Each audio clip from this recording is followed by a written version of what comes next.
Yeah, yeah, yeah, yeah, yeah, yeah, yeah, yeah. Shake it, but keep pointing out all the lies. Putting the scripture right in your eyes. The Bible guy. He reads Hebrew and Greek and shows you that your book's not unique. The Bible guy. He turns through the pages until every Christian rages. The Bible guy. Watch one time and you're hooked. Now let's watch why the Christians get cooked. The Bible guy. Hi everyone, Bible Guy here, coming at you live from Northeast Texas. I'll admit, everyone, I don't know if I'm gonna be like top of my game or anything today. Something may have happened last night, something really bad, and I still haven't got confirmation on it. But you guys will know as soon as I find out. But I'm sometimes, you kind of have to realize that there are some things which are kind of outside your ability, outside your power. So you just have to sort of hope for the best. And yeah. Anyways, we're gonna bring up our first guest for the day. 1 second. We have here Rakan. Rakan, are you at least 18 years old? Yeah, I'm 19. And what pronouns do you go by? He, him. And are you a Bible believer? Sure, yes. All right, I'm Dalton, the Bible guy. I think the Bible is bullshit. Changed my mind. Okay, elaborate on what you think or how you think the Bible's bullshit. Almost because of the scientific and historical errors, contradictions, and failed prophecies. Okay, so you look at it as a rule book? I mean, it has rules in it, but it's not just a rule book. It's got other things in there. Stories, poetry. Back in the day, theology and philosophy were very closely, intertwined, right? I mean, depends on when you're talking about. If you're talking about maybe during the classical era, like between starting at least around the 2nd century, yeah, sure. But like in the time when David lived, not really, no.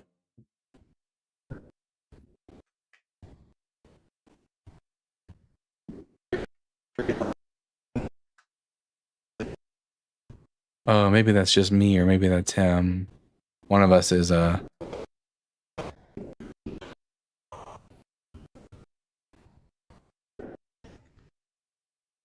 about that. My connection shut out for a second. You might have to restart your stream. No, sorry. It's back.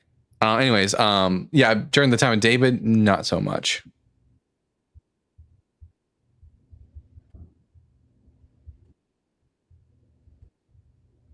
Pecan? Yo, anybody in the chat, type if this guy's lagging like hell right now. I'm lagging like hell now. Pay attention. I'm talking to you right now. Yeah, during the time of David, not so much. Jeez.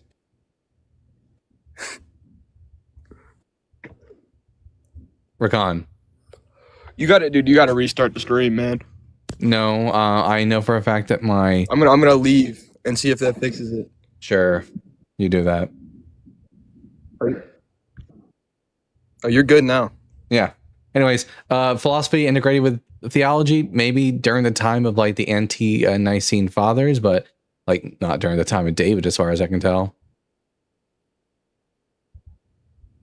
Okay, so you're clearly above my knowledge level, but my argument was going to be that a Bible is not something that can be bullshit because it's not a rule book.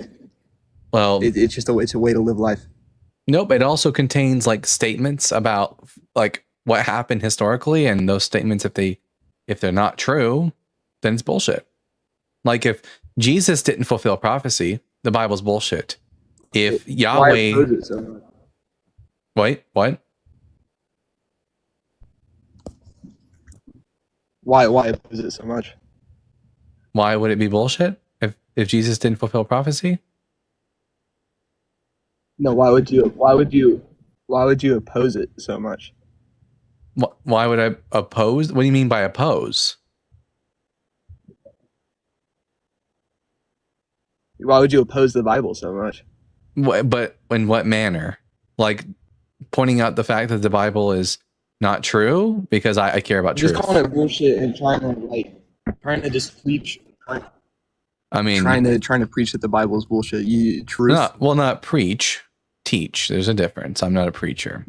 I think preaching's bullshit. I educate people because I think education is like knowledge is power. More power to the people.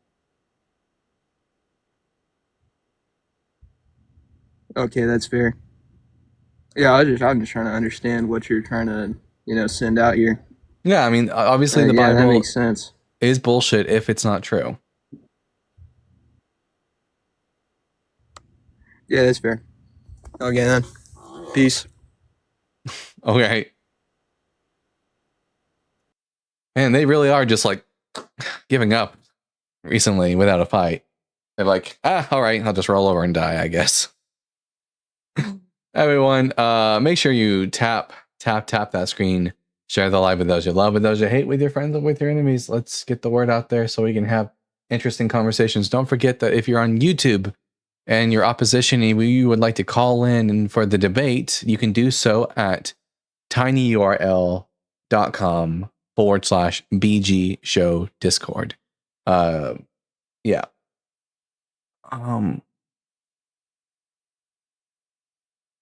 What James is a chirping Christian over here? Why is talking about the Bible your hobby? Because I'm good at it. So why shouldn't it be my hobby? If I'm good at talking about the Bible, then I'm good at talking about the Bible. And why shouldn't I make that my hobby? Why shouldn't I make that my career? Especially if it's helpful towards people. James hasn't read the Bible, he can be ignored. Oh, he hasn't read the Bible? Well, I mean, then he's probably a Christian. Yeah, that tracks. Christians are kind of biblically illiterate. They only read the parts. Well, they don't even read. They kind of just listen to the parts of the Bible. You don't know what Jeremiah 8:8 means. You know what much of the Bible means. But James, maybe you'd like to come up and defend that the Bible is not bullshit. Otherwise, maybe you shouldn't be doing all that chirping. It's kind of embarrassing. Why have you read James, they probably said that because they know you better than I do. They probably have other experiences with you. I've already spoken to you. Oh, I don't remember you. So I guess it wasn't that memorable of a conversation. Typical. Pictures, Bible guy.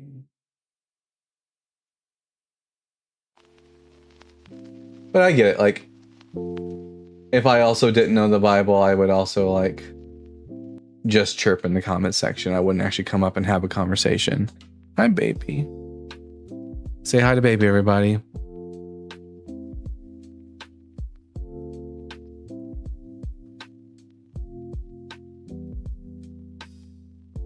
All right. Make sure you like the live, share it out, and send in your super chats. And if you see someone, hey guys on YouTube, if you see someone in the YouTube chat who's just a Christian who's chirping and hasn't called in yet, tell them to call in. Don't let them get away with being cowardice. He's trying so hard. I know they try so hard and they fail so hard as well. Christians. The fact that you don't know it's bullshit and filled with contradictions. Yeah, the Bible is bullshit and filled with contradictions. And James probably isn't aware of this or refuses to be aware of it.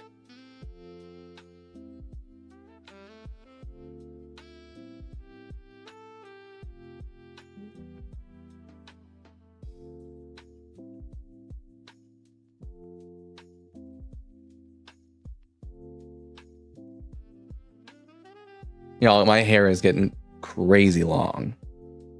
I'm trying to be patient and grow it out to at least shoulder length. That's the goal. We'll see. In the past, I've tried this before and I've gotten very impatient and didn't like the way it looked, and then I just cut it all off. And we'll see if I continue growing it out.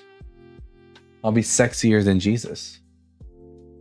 You and Jovan gonna stream again soon? So the Thursday morning schedule isn't really working out for Jovan. So him and I are trying to find a better time, probably in the evening, to do our theist shows. But as soon as he finds a good time for it, yeah, we'll be doing lives again. I will be live this upcoming Saturday. Is today Saturday? It's not today. Today's Saturday. Not this Saturday, obviously, but next Saturday I will be on the line with Thinker. So make sure everyone that you're checking that out at Saturday at 5 p.m. on the Devangelical Show.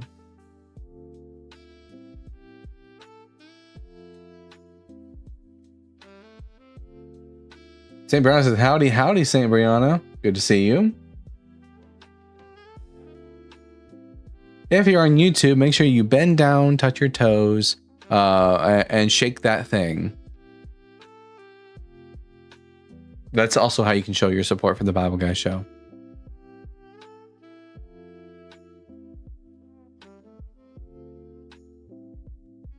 James, here, watch this, James. James, you can either come up here and talk to me, or you can just shut up. Time to put up or shut up.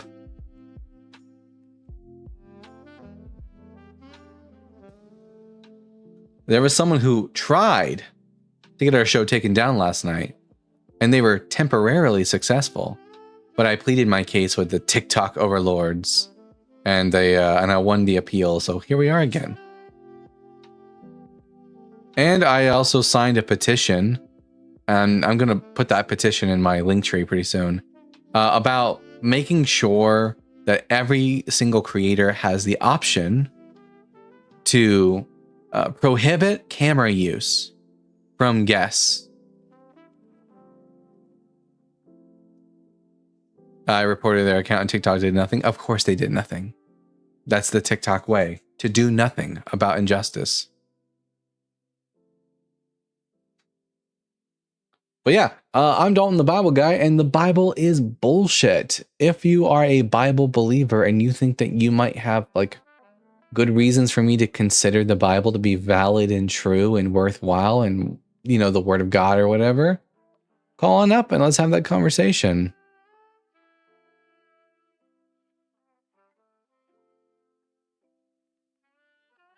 Yeah, telling me that TikTok did nothing is like telling me that water's wet.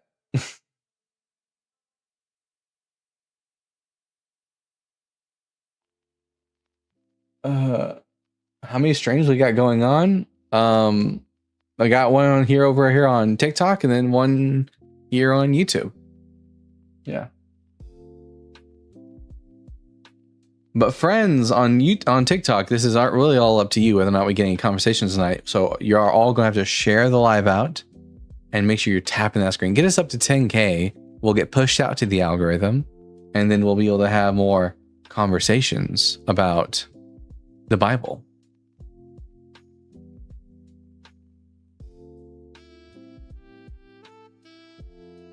I was looking today into the claim made by some Christians. So there is a claim that's going around by some Christians that in Genesis chapter 5, there's a secret prophecy about Jesus.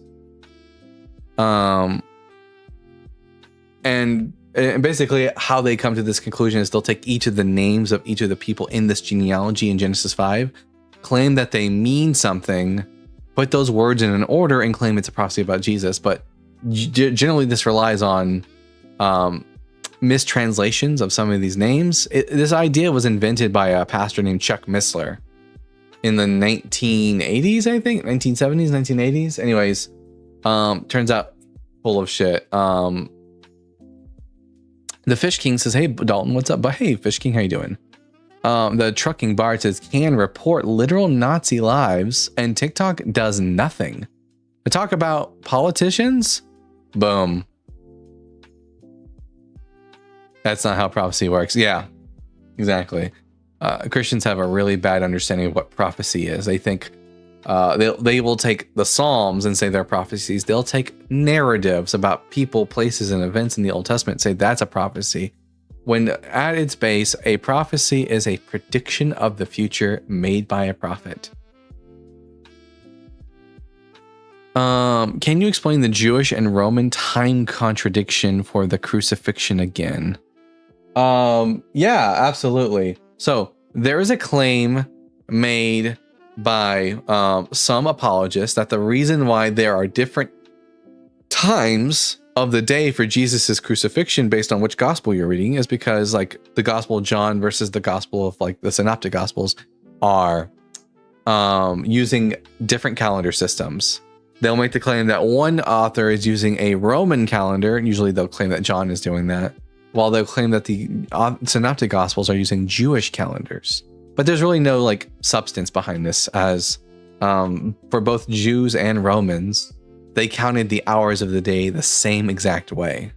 They counted the civil day differently, but the natural day, how one counted the hours of the day, Jews and Romans counted the hours of the day exactly the same. So it really doesn't explain the contradiction between the Synoptic Gospels and the Gospel of John. I remember when the Da Vinci Code came out and Christians were suddenly spreading it.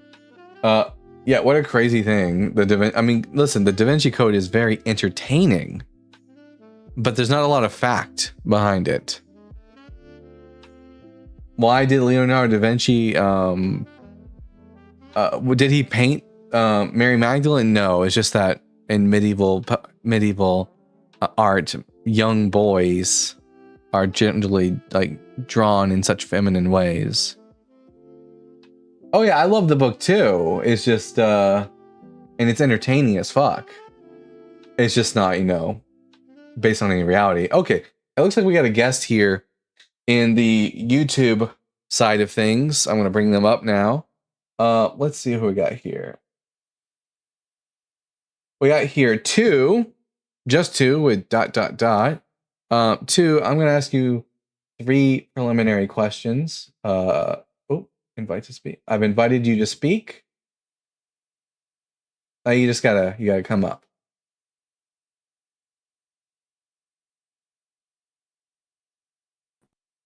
There you go. Check. Can you hear me? Yes, I can hear you. 2, are you at least 18 years old? I am. And what pronouns do you go by? I don't answer that because I think that's silly. Ha ha ha. Very silly. It's silly to not answer it. I think it's disrespectful for you to even ask that. I think it's disrespectful for you to not answer it. Come and prove the Bible wrong, yet you know that people that will come on the call will have the opposite beliefs to what you believe. That's very disrespectful. That's actually very demeaning. Actually, the majority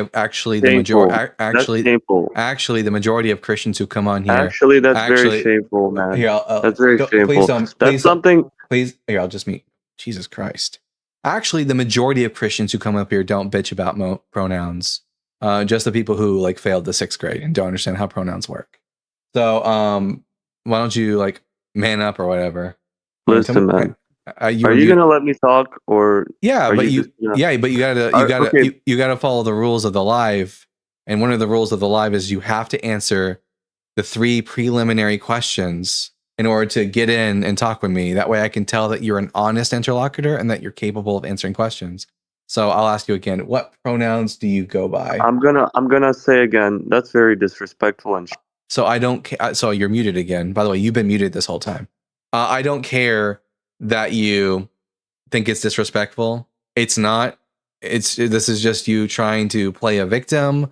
No one cares about that. You are going to answer the question, or we're not moving forward in the conversation. So, what pronouns do you go by? Shame on you. This is just shameful. Shame on you for not understanding how basic grammar works. You should have learned about this at least in elementary school. And he ran away like a coward. Look at that. Man, there's such fucking snowflakes, aren't they, guys? Imagine claiming to be this big, strong Christian and then getting all in a hissy fit just because someone asked you what pronouns you go by. What an absolute snowflake. Everyone, make sure you tell 2 in the comment section that they're a snowflake. Oh, man. Crazy work.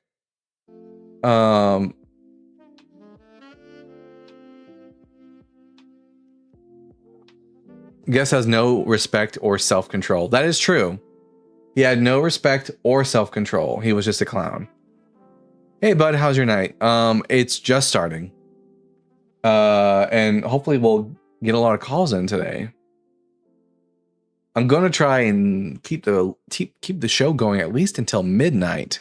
And hopefully we'll get lots of calls. Deconstructed said, I love the pronoun question. Yes, the pronoun question is so good because it weeds out all the people who are incapable of having honest conversation. Oh, they're back. So maybe they're done being a coward. We'll see. All right, you're invited to come up and speak again. 2, are you ready to actually... you've muted your mic. You need to unmute your mic. Are you ready to actually answer the question and not be a coward? Your mic is muted. I haven't muted you. You need to unmute yourself. At the bottom of your screen, hit the microphone button. What am I supposed to do if they can't figure out something out as simple as their own microphone button? Buddy, at the bottom of your screen, there's a microphone button. You go on YouTube, you can see what I'm looking at. You just click on that, and you'll unmute yourself. My God, they're not smart enough to figure out the mute button.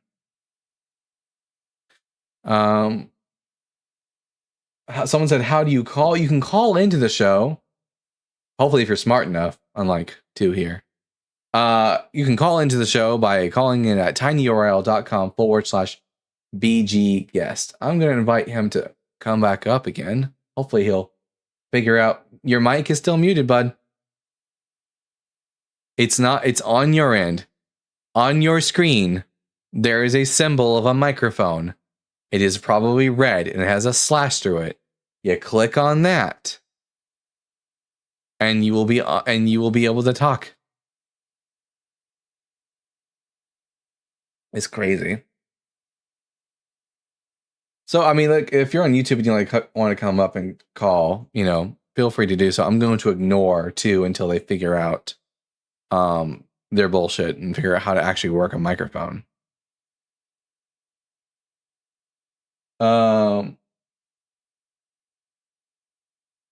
It's insane. Anyways, someone said R.I.P. Jimmy Snow. I know that's an inside joke, but you guys had me worried for a second there. Fantastic. What does it say about the state of Christian intellectuality when they can't figure out a mute button? Well, maybe now he'll have it figured out. Nope, he doesn't. I'm just going to ignore him until he figures out. Buddy, I don't know what to tell you. This is like fucking a 5-year-old could figure this out. There are iPad kids who've got this figured out. You are making Christianity not look very good right now. Just so you guys on YouTube can see what I'm looking at right here. Look, this is their profile right here. And look at that, they're fucking self-muted. They cannot figure out. Here we go. Hello there. Hello there. There you go. We got that figured out. All right. Are you going to answer the pronoun question now? Can you hear me? Yep, I can hear you now. Are you going to answer the pronoun question? Can anyone hear me? Yes, we can hear you. You ready? Hey, I just want to say. You ready to not be? Are you ready to not be a bitch and answer the questions? Hey, I just want to say. I just wanted to say. Can I talk? I just want to talk. You Hello? can talk if you answer the questions. Hello. Yeah. What pronouns do you go by? Can I talk, or am I gonna? Yeah, you can tell me. You can tell me what pronouns you go by. Just a guess. You can tell me. You can tell me. Well, you can tell me what pronouns you go by. Hello. Can I talk? Hello. Yeah, you can tell me. Yeah, you can tell me what pronouns you go by. Hello. Listen, Can buddy. If I'll give you one last chance to Hello? not be stupid and answer the question. Can I Okay. talk? Hello? This guy's too dumb. All right, I'm not wasting any more time with you. Bye. Anyways, the guess what? No, he's not smart enough to know how to work the app. So, I will just ignore him now.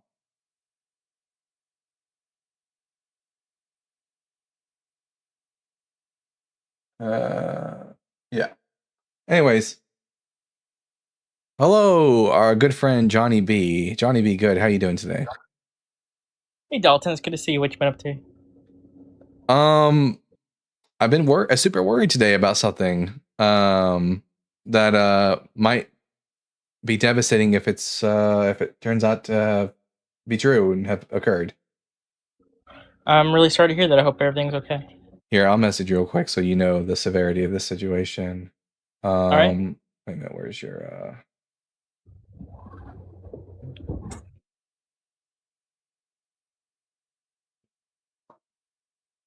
there you go. On Discord. No, not that God is real. Something actually devastating.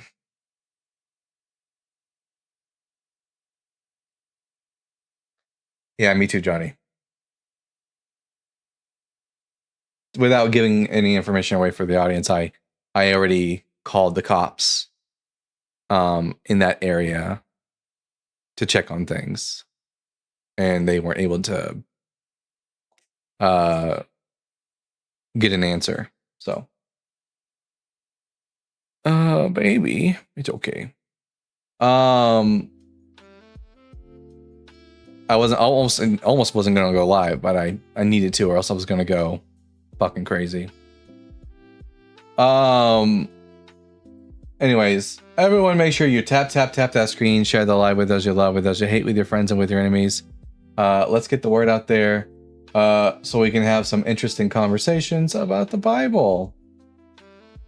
Very disappointing that 2 had the intellect of a 2-year-old and couldn't figure out how to work Discord or how to answer a simple question. No, not Arwen. No, that doesn't. No. I really hope whatever it is, things are okay and get better. I hope so too. Yeah. Yeah, I almost think I got almost no sleep last night as a result of that. Anyways, your God is someone called God a fucking moron. Yeah, that checks out. God is a moron. And the guy couldn't even figure out basic female anatomy. So I'm not inclined to believe that this book is true if the God doesn't understand female anatomy.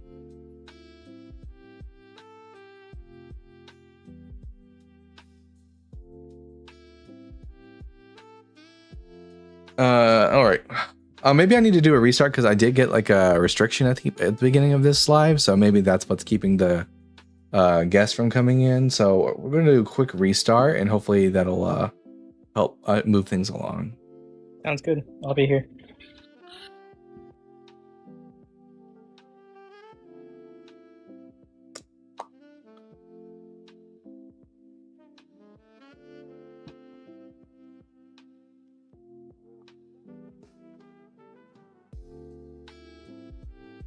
Calling the cops on God isn't a bad idea. I agree. Pretty good idea.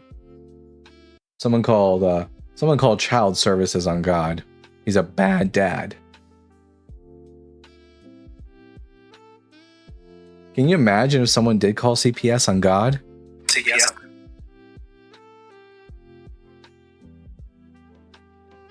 We should.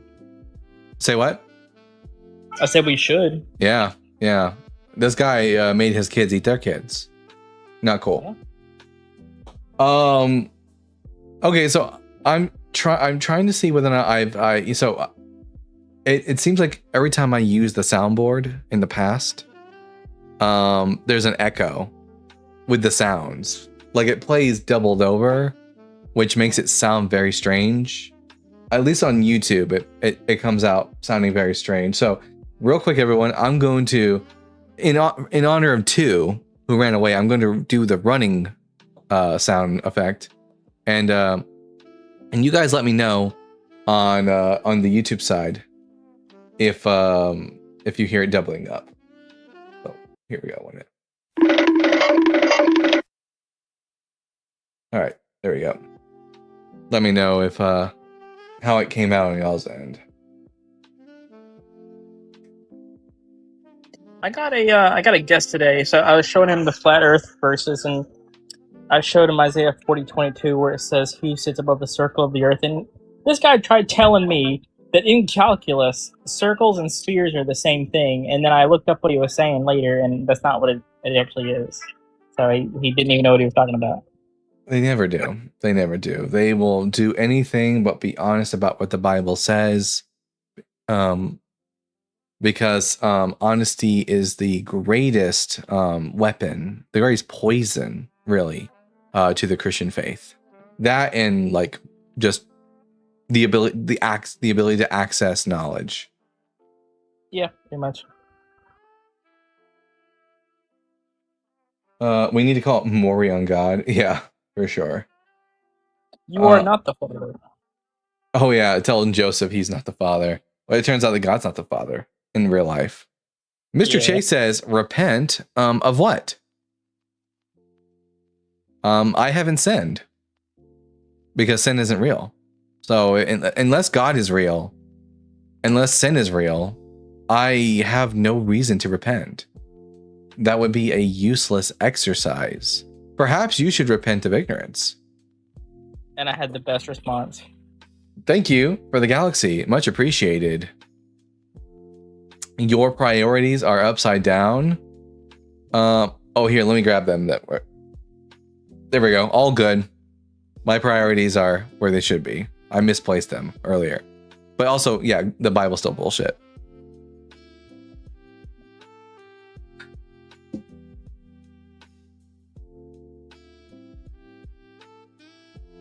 Oh, that sounds like what's his face? Anyways, you won't convince anyone. Oh, R, you're so wrong. This is gonna might be annoying to you, but I've had several people tell me that they were like thinking like, is God real or not? And they were on the fence, and they've told me that I helped them deconstruct and go full on atheist. So like, you're just objectively wrong, and you're coping with the fact that you don't have any good arguments for your religion. So you just have to like beat your chest rhetorically and be like, oh, you won't convince anyone. But like, we've already done lots of convincing for people. And also, you know what's really great about being an atheist doing talk shows? Christians do most of the work for me. When you come up here and you act ignorant and say stupid stuff, you make people more sure about the fact that your God isn't real. I got one a while back. So this guy, his name was Artist6. And he came up on my live about 2 or 3 months ago. I think it was about 2 months ago, but almost 3 months ago or so. And he was just really, just wasn't the best. And he was threatening us with hell and stuff like that. Or no, not even hell. No, sorry. He was trying to make a fault and take probably he was telling me like within a certain period something would happen or something like that. I don't really remember what the full thing now because it's been a while. But he came up on my live just a while back and said he was sorry, said that I had changed his mind, that he had started looking into what I had said and he realized that I was right and that he had left Christianity because of it. So like, yeah, I got somebody. I converted. I convinced somebody of the truth. Oh yeah, I love that. I had a guy who come up here and told me that like in a week's time I would get sick and die. Like he was prophesying like a curse over me or whatever. And then I haven't been sick since, not once. And that was prayers work in reverse. Someone said all religion is a ploy for the capitalist elite to exploit the working class. Maybe. I think that a religion probably like existed before capitalism though. So that's capitalism isn't like the root of religion. Although religion probably has utilized capitalism as a tool of oppression, for sure. But no, religion definitely has existed far longer than our capitalist systems have existed.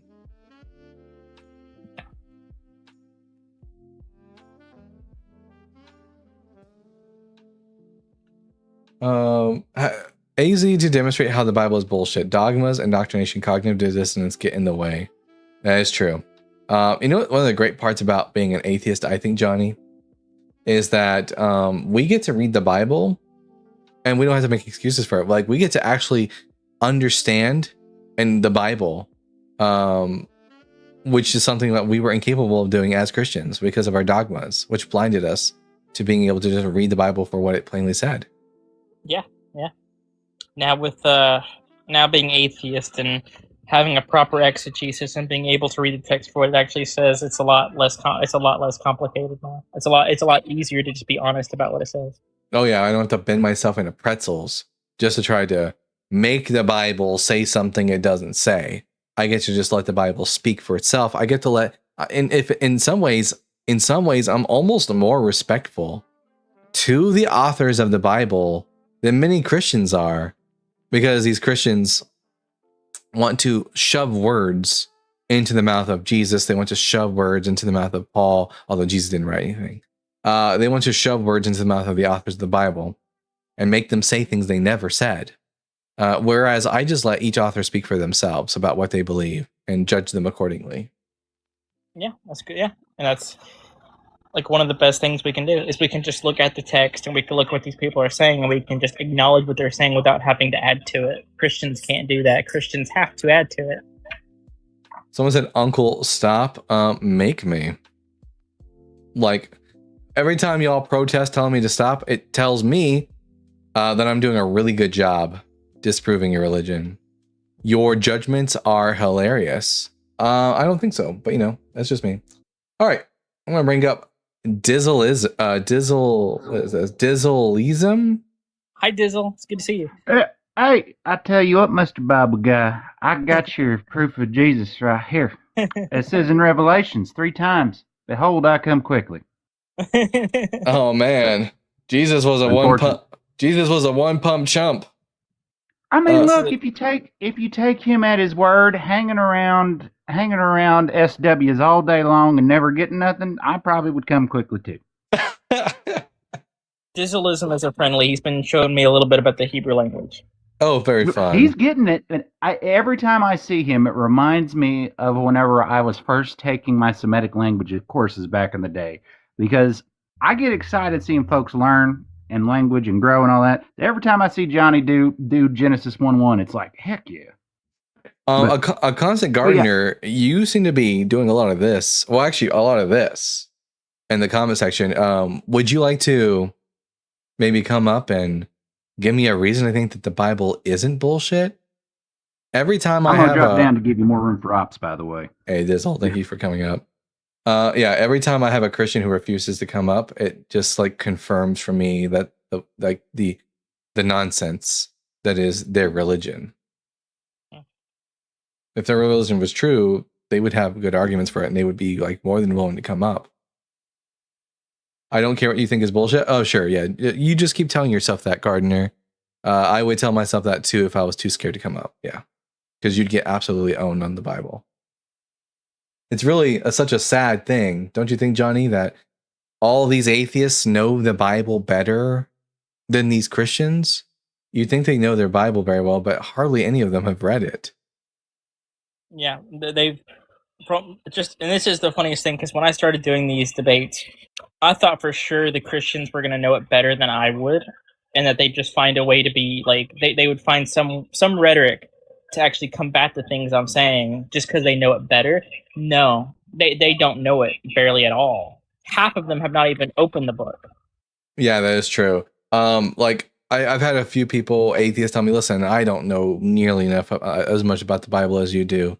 But it turns out like you really don't need that much biblical knowledge to like know more about the Bible than many of these Christians. There are a lot of atheists who, you know, on this app who they're not Bible experts by any means, but they know far more about the Bible than most of these Christians like Gardner here. No. They just read Aquinas. Yeah, they don't read the Bible, they read Aquinas. But every time I go up there, they get slaughtered and kick me off. Who? I think you might be hallucinating a bit there. sense. They might be talking about Christians. They might be saying they go up to Christians and the Christians. So I don't know. Maybe. Oh, okay. I thought they were a Christian who was saying that about us. I mean, yeah. I mean, it could be, but Is that all you got, Gardner? Is just calling me uncle? Like you don't have any actual arguments? All you got to do is like call me uncle, and as if that offends me. Like, all right, I'm an uncle. Sure, I'm old. I'm old, and I know the Bible better than you do. So I like how Good Stuff says a few twisted TikTok clips and an atheist thinks they can shut down a Bible believer. No, Dalton uploads the entire streams to YouTube because he's cross-streaming. He shows you everything, and he just cooks the Christians so easily. It's not hard. oh yeah, like, I don't clip parts of conversations. If I'm gonna post your conversation to TikTok or YouTube, I'm putting the whole thing up there because I want people to see. I want to put the ignorance out there on display. Well, yeah. What's your question, Crunchy Trilobite? Crunchy trilobites. My cat took down a deer last night. You got a big fucking cat then. Impressive. Oh yeah, Common is a theist who doesn't know the Bible, which is why they have to engage in this really, really bad attempt at making us feel bad. But like I get it, Common. If I didn't know the Bible either, I would just I wouldn't because I'm not a bad person. But like I get it that you have to retort to calling us Kermit and Mrs. Piggy, because you're biblically illiterate. Yeah, that's messed up. Should we get rid of that person or? No, let them be pathetic. I mean, every time they type something like this in, it further confirms what we know. That people like Gardner and Common, they don't know the Bible. Their religion is weak as fuck. They don't have any good arguments for their religion, and Christianity is dead in the water. Yeah, as soon as they start insulting instead of trying to provide evidence, it's how you know that you've already got them. Because the fact that they have to resort to insults instead of actually providing evidence just shows they don't have any evidence. What do you think the Olivet Discourse means in the Bible? So the Olivet Discourse is what we refer to like Jesus's like dissertation over the last days. It's about the destruction of the Second Temple. That's because Christians thought that the destruction of the Second Temple was like the sign of the end times and that Jesus would soon return.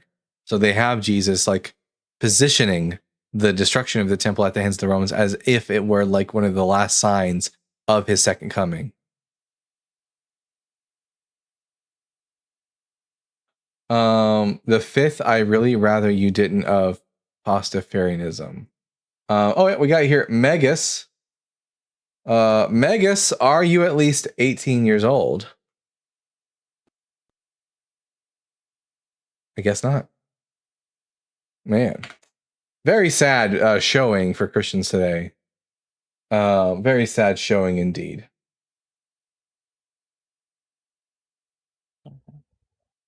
I guess I'll bring this person up because, we got no one else to talk to.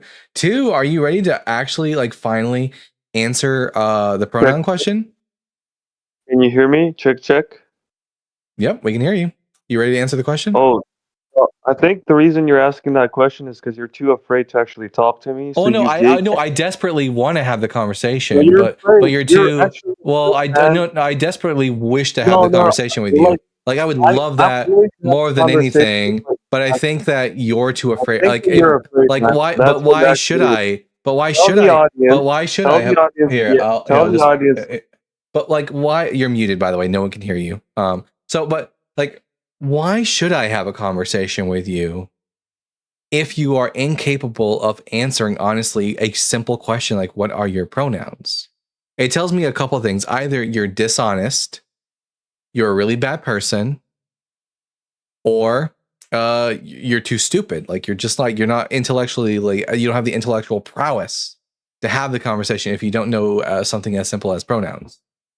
So why should I waste my time with you? Am I unmuted? Yeah, now you're unmuted. Okay, I want everyone to see how this. Oh no! Now you're muted again. So you're not going to talk to the audience. You're going to talk to me.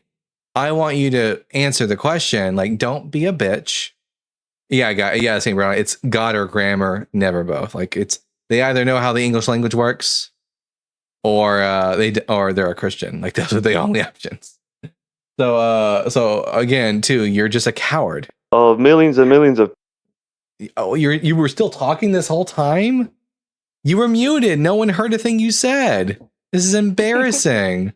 Why are you so afraid of pronouns? Do you think that they'll make you gay? Can I answer? Can I answer? Because like God is able to give me his pronouns in the Bible. Are you better than God? Can I answer? Johnny, if you want them to hear you, have to come over to the Discord. Oh, that's right. I forgot about that. Sorry. Are you talking to me or are you talking to someone else? I'm talking to Johnny. Now, if God God is able to give me his pronouns, are you better than God? So listen. I've already talked to you about the pronouns. Well, you're the one coming insulting me. You don't even know. Well, yeah, you deserve to be insulted if you're like refusing to engage in the conversation. If you do not answer the preliminary questions, then yeah, you totally deserve to be insulted because you're either too stupid to have the conversation or you're not honest enough to have the conversation. But again, the question was, if your God can give me his pronouns, are you better than your God? Listen, that's why you resort to insults, because I have to resort to insults or else because you're not a serious interlocutor. Like at this point, I'm just playing with my food. You're not like a serious person to talk to. You're just a child. You're a naive, ignorant, and you're probably a bigot, which is why you refuse to answer such a simple question. And it's why you just because I'm not going to let you get to. We're not going to get to the actual conversation. We could have already been I could have already destroyed you on the Bible 10 times over at this point. But instead we're stuck on this point because either you're too stupid or you're too obstinate and you refuse to engage in this social contract. You're just too afraid. That's why you gave. Oh no, I'm not afraid of you. I could never be afraid of someone who is incapable of answering questions. I wished with everything in me that you would just answer the question. That way we could have the conversation. That's my number one desire. But it seems like you're too afraid to answer a simple question because you think it'll I don't know, maybe you'll get you'll catch the gay or something if you tell me what your pronouns are. I don't know what your problem is. This is not a good. By the way, I don't know if you realize this. All this time you've been talking, the only person who's been able to hear yourself is you. Yeah. No one else can hear you. You're just talking into the void. Everyone's sitting here hearing me talk about you, and no one can hear you talking because we don't care about your meta bitching and whining. All I hear when you do this whining is this.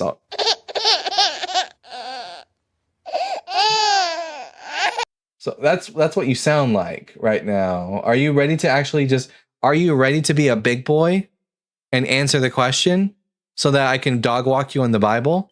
Because you are toast. You're so fucking dumb. You're dumb. I already told you. You are muted. No one can hear you. You are terrible. Yeah, I'm just going to let him here. I'm just going to keep him muted. I'm going to keep him up over here on Discord and keep him muted. And I'll just let him we'll see how long he lasts up there until he gives up. We're just going to either that until we get another guest or on Discord. Either way, I'm just going to let him sit up there and be a whiny baby. That's it. So have fun up there hanging out. No one can hear you. Too. BMF. Say what, Johnny? This is like BMF on Justin's live. He was crashing out, so Justin just had him on mute in the background while he talked to somebody else, and he's just sitting there on the live. Just number one, he's. I'm pretty sure he was drunk on Twisted Teas. That's number one. Number two, he's just sitting there talking to nobody because nobody could hear him. Yeah, he left. He quit because because he wasn't going to get anywhere with us. Yeah, I mean, it's really simple, guys. You know how they say at McDonald's, no shirt, no shoes, no service? Well, guess what? You don't answer the 3 preliminary questions, you don't get to talk to me. It's that simple. and you show everyone how much of a coward you are when you do not answer simple questions. That's what I was gonna say. Is like you can ask me my pronouns, Dalton. It's just he, him. It's very simple. Like it's not a hard question to answer. It's 2 words. So simple. All right, we're gonna talk to Benjamin Bottacini. Benjamin, are you at least 18 years old? Dalton, you're a fucking dweeb. Sure. Anyways, what pronouns do you go by? I mean, are you at least wait? Are you at least 18? Yeah, of course I am, Johnny. Okay, and what pronouns do you go by? There's a massive echo, dude. Sure. And massive. Anyways, yeah, sure. And what pronouns do you go by? It's just traditional pronouns. He, him. He, him. Okay. And are you a Bible believer? Fuck you, man. I'm not doing this, bro. You're a dweeb. Wow, you sound like a bitch. I'm not a bitch. Yeah. Listen. You're like, oh no, the Bible guy. Oh God, I don't want to answer his questions. He'll totally smoke my ass on the Bible. So yeah, I get it. I wouldn't engage either if I were you, but it would be devastating to your position to actually engage. So, well, first of all, I've been red pilled by toxic masculinity. What was that, Johnny? Benjamin, why did you call up and answer the questions just to not engage? Because Dalton is bad faith. I'm not. He thinks wait. What makes me? He's like a Greek philosopher. I've never once claimed to be a philosopher. I'm like, I just know the Bible better than you do. I'm not a great philosopher. That's Ian's. That's Ian's. It seems like, yeah, you're right. They're just all these Christians out there, just crybabies, just big fat fucking snowflake crybabies. The echo. No one cares. Anyways, yeah, it's just like you're just a crybaby. That's all this is. Like you're just a wine bag. It's insane. Now we're just building up a bunch of sexual tension here, dude. I'm not going to do this. All right, yeah. He wants to suck my dick. Translation. No, thank you. I'm not interested. Man, they are such whiners tonight. But you also do hear an echo on mine, right? Is that what's up, Johnny? Maybe. Yeah, it's not. It hasn't been bothering me. So maybe we can figure that out while the Christians are too cowardly to call in or too cowardly to have the conversation. Two is back here, so I'm going to bring him up and then keep him muted. So two, you can just stay there and stay muted. Anyways, all right. So let's see if we can figure. Y'all can't hear the echo in the audience, but it's like the person on the panel can hear the echo. So if I could find a way to get that fixed, that would be fantastic. So I'm gonna click a few different buttons here. Okay, can you hear the echo now? Okay, so that doesn't do it. There's no other options over here on OBS. So I must be on the TikTok app itself. Smack it like it's a 90s TV show. It's funny. Audio mixer. Let's play a little bit with that. Maybe it's one of the problems is here in the audio mixer. Oh, can you hear the echo now? No echo. You're good. Yeah. It's just your beautiful voice. That's right. I fucking totally forgot about. Okay, there we go. Echo all fixed. Yeah. There we go. An atheist trying to explain the Bible is pathetic. What's pathetic, Pike Man 20, is that none of you Christians seem to know the Bible better than me.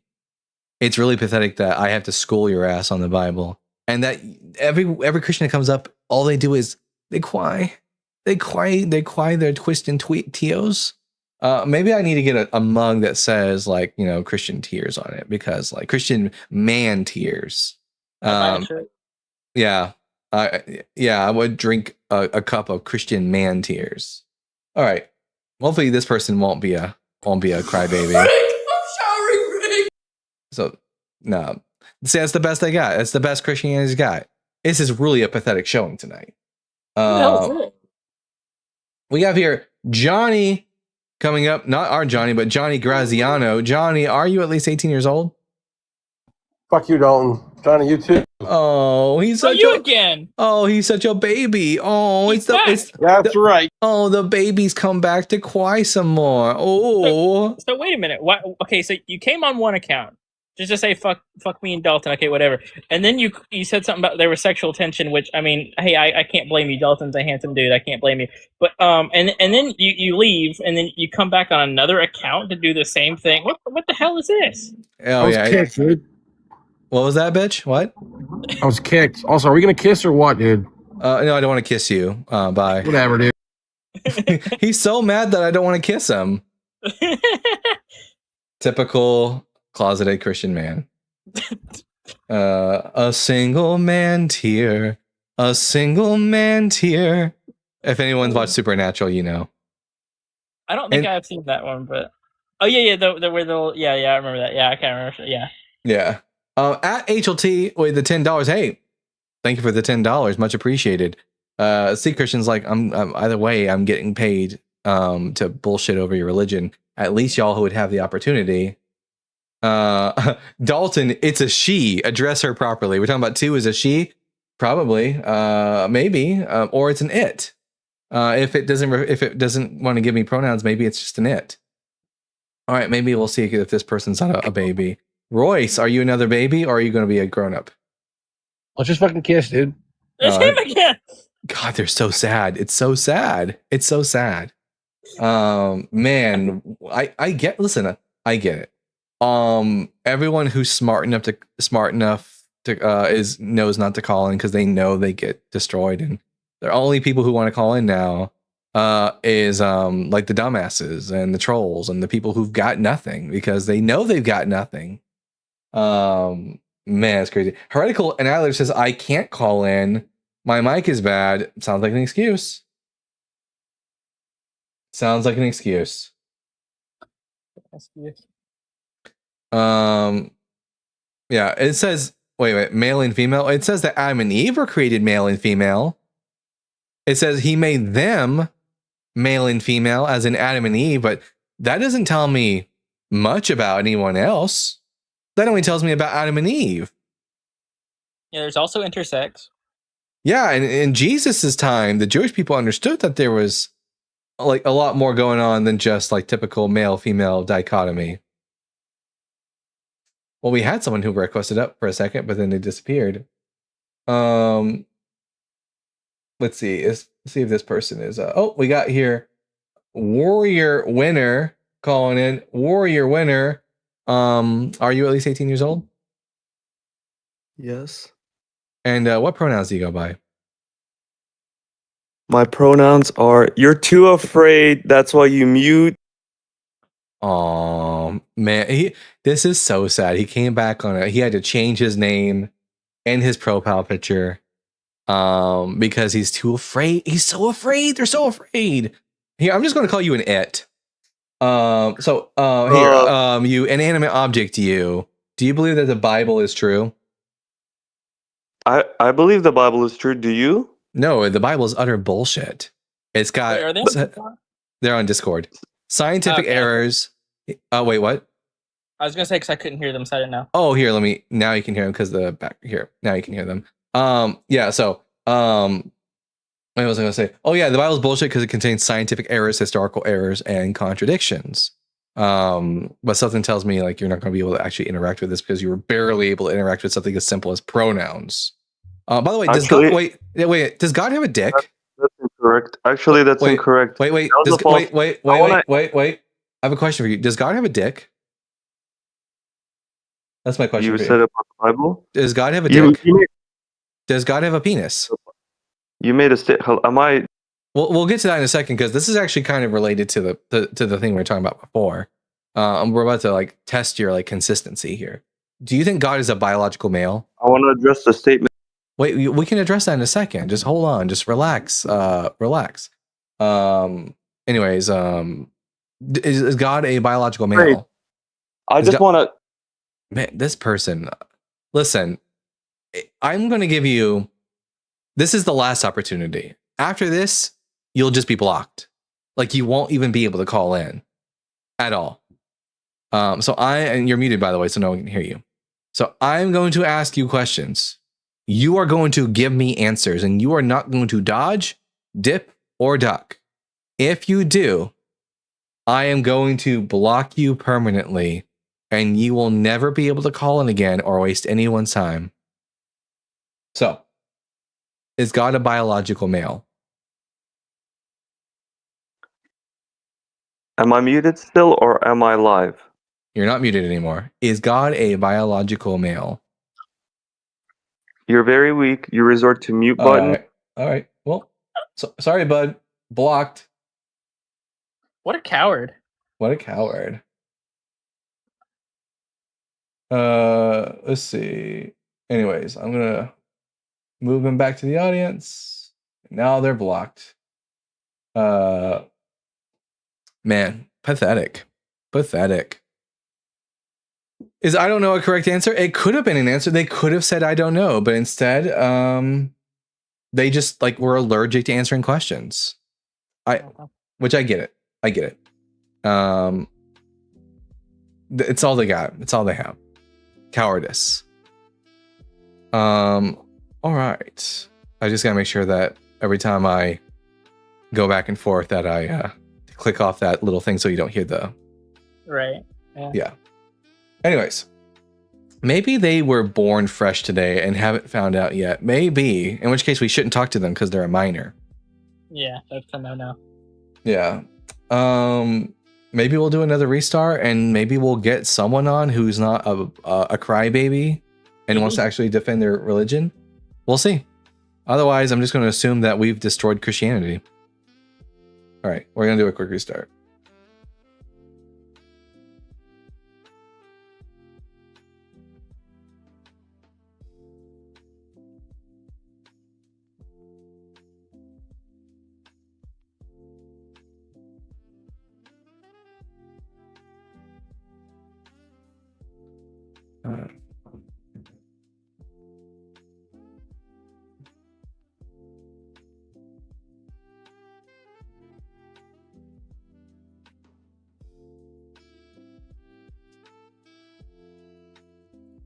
Howdy everyone. Make sure you tap that screen. I'm sorry everyone that we're not getting any calls today. From anyone but man children. It's always disappointing when that happens. But you know, I'm still holding out that maybe we'll get a Christian adult who like can answer questions and won't be a snowflake. The irony is that they always call us snowflakes and then they act like that. It's crazy.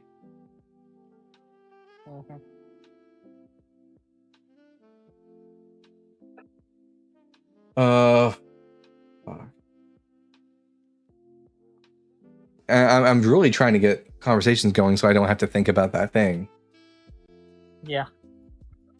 I'll guess I'll inform y'all a little bit, but not too much information. There's a friend of mine who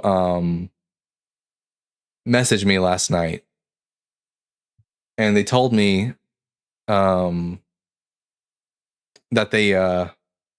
they're afraid that they can't go on anymore, and that they the message I got from them. I am done living. I can't. Hope you and your show all the success. You are one of my best friends, but I think this is goodbye. And I called the police to go and do an emergency checkup on this individual. And they didn't get an answer at the door. And this person hasn't messaged me at all today. And this is like my best friend. So I'm quite worried about that. My friend might be dead.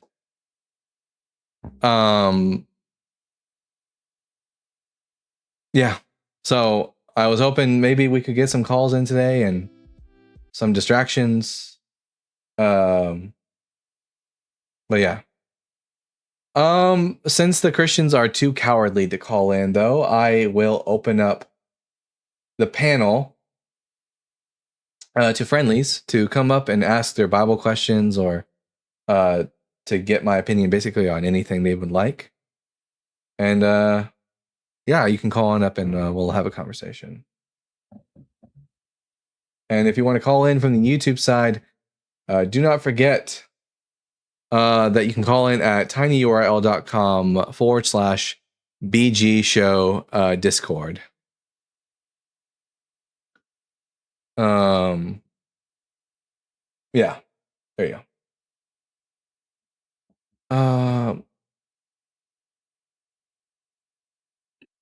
Also, I'm thinking about now that I've got this Bible guy Discord stage thing set up, I was thinking, hey, I could probably use this in the future to do private showings of us reading literature. Like, for example, I have a few book ideas I think would be really great for us to read. I got a book by Joel Baden called I'm blanking all of a sudden on the name of the book. It's called The Composition of the Pentateuch, wherein Joel Baden discusses the formulation of the Pentateuch and from its 5 sources and how we got our modern day Torah as we understand it today, because the Torah wasn't written by Moses. It wasn't even written close to the time of Moses. And Chris Page, I don't know what Zimpies are, but thank you. I was say, what's it? Never heard of that before. Yeah, is that like a slang term for like that one medication that you take in order to, like that injection you take in order to help lose weight? Ozempic, or yeah, there it is. No, hi. I'm just wearing black, and you know how they say black is slimming. Anyways, so yeah, I was thinking we could use that for in the future reading literature, having Bible Guy book club. Maybe every Sunday doing Bible Guy book club. So you guys let me know what you think about that. I think I might start with a more popular book like Dan McClellan's book, The Bible Says So. Order it, we'll read it, and have a good time. That'd be cool. Yeah. That's what I was saying. Is like on one of your latest shorts when you were talking about like how your internet was messed up and stuff. Like, I would love to just see you like do like educational video, like just straight up educational like videos on biblical scholarship and stuff. I think that'd be really cool. Absolutely, and I have tons of ideas about things I would like to work on. I do have also another idea of something I want to work on. Haven't made a we got a guest coming up. All right, Godless coming up. Godless, I'm gonna ask you. You're friendly, obviously. Are you at least 18? And what pronouns do you go by? Sure, I go by he, him. And you're at least 18? Yeah, I am. So in this particular instance,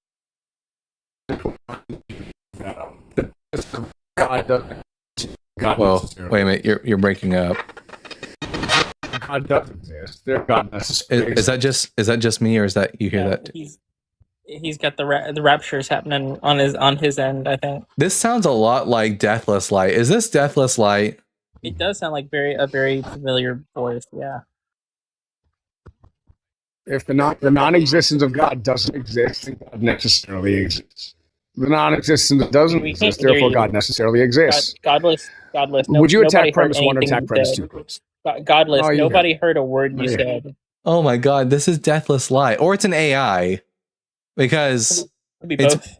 That's the thing, because the name is Godless, so it would lead me to believe it's an atheist caller. But like, it sounds like someone took his voice and then like running it through an AI and just having him say things. And nobody heard a word you said. Your thing was breaking up so bad, nobody heard anything. No, your Wi-Fi, you got that Holy Spirit Wi-Fi. In other words, basically non-existent.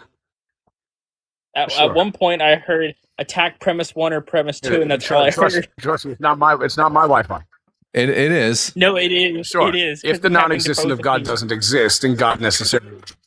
If the non-existence of God, the non-existence of God. So let me get my notepad out so we can write this this crazy gibberish down. Let's see, notepad. Sure. Let's see. Well, does non-existence not exist? Whoa, slow down, math breather. Slow down. All right, let's take a look at this. As you literally breathe out of your all mouth, right, calling me a mouth breather. All right, That's a let's performative see. contradiction. Let's see. Yeah, whatever you say, bud. I see your mouth whatever, is open. whatever makes you. I see your mouth is open. Yeah, just because my mouth's open I doesn't see your mean mouth I'm is open breathing while you through can't it. take those breaths. Anyways, this is a really pathetic show. I guess this is the best Christianity's guy, or I guess not. It's like Baha'i, even though it's like he's actually Baha'i and he is like. By the way, this is definitely deathless, and I do actually. Why am I engaging with him? I mean, that's a good point. Why am I engaging with him? This is Deathless Light. I have a very like strong like the top of the debate. No, you're not. You're not. I've been tried 1,000 times. No, God.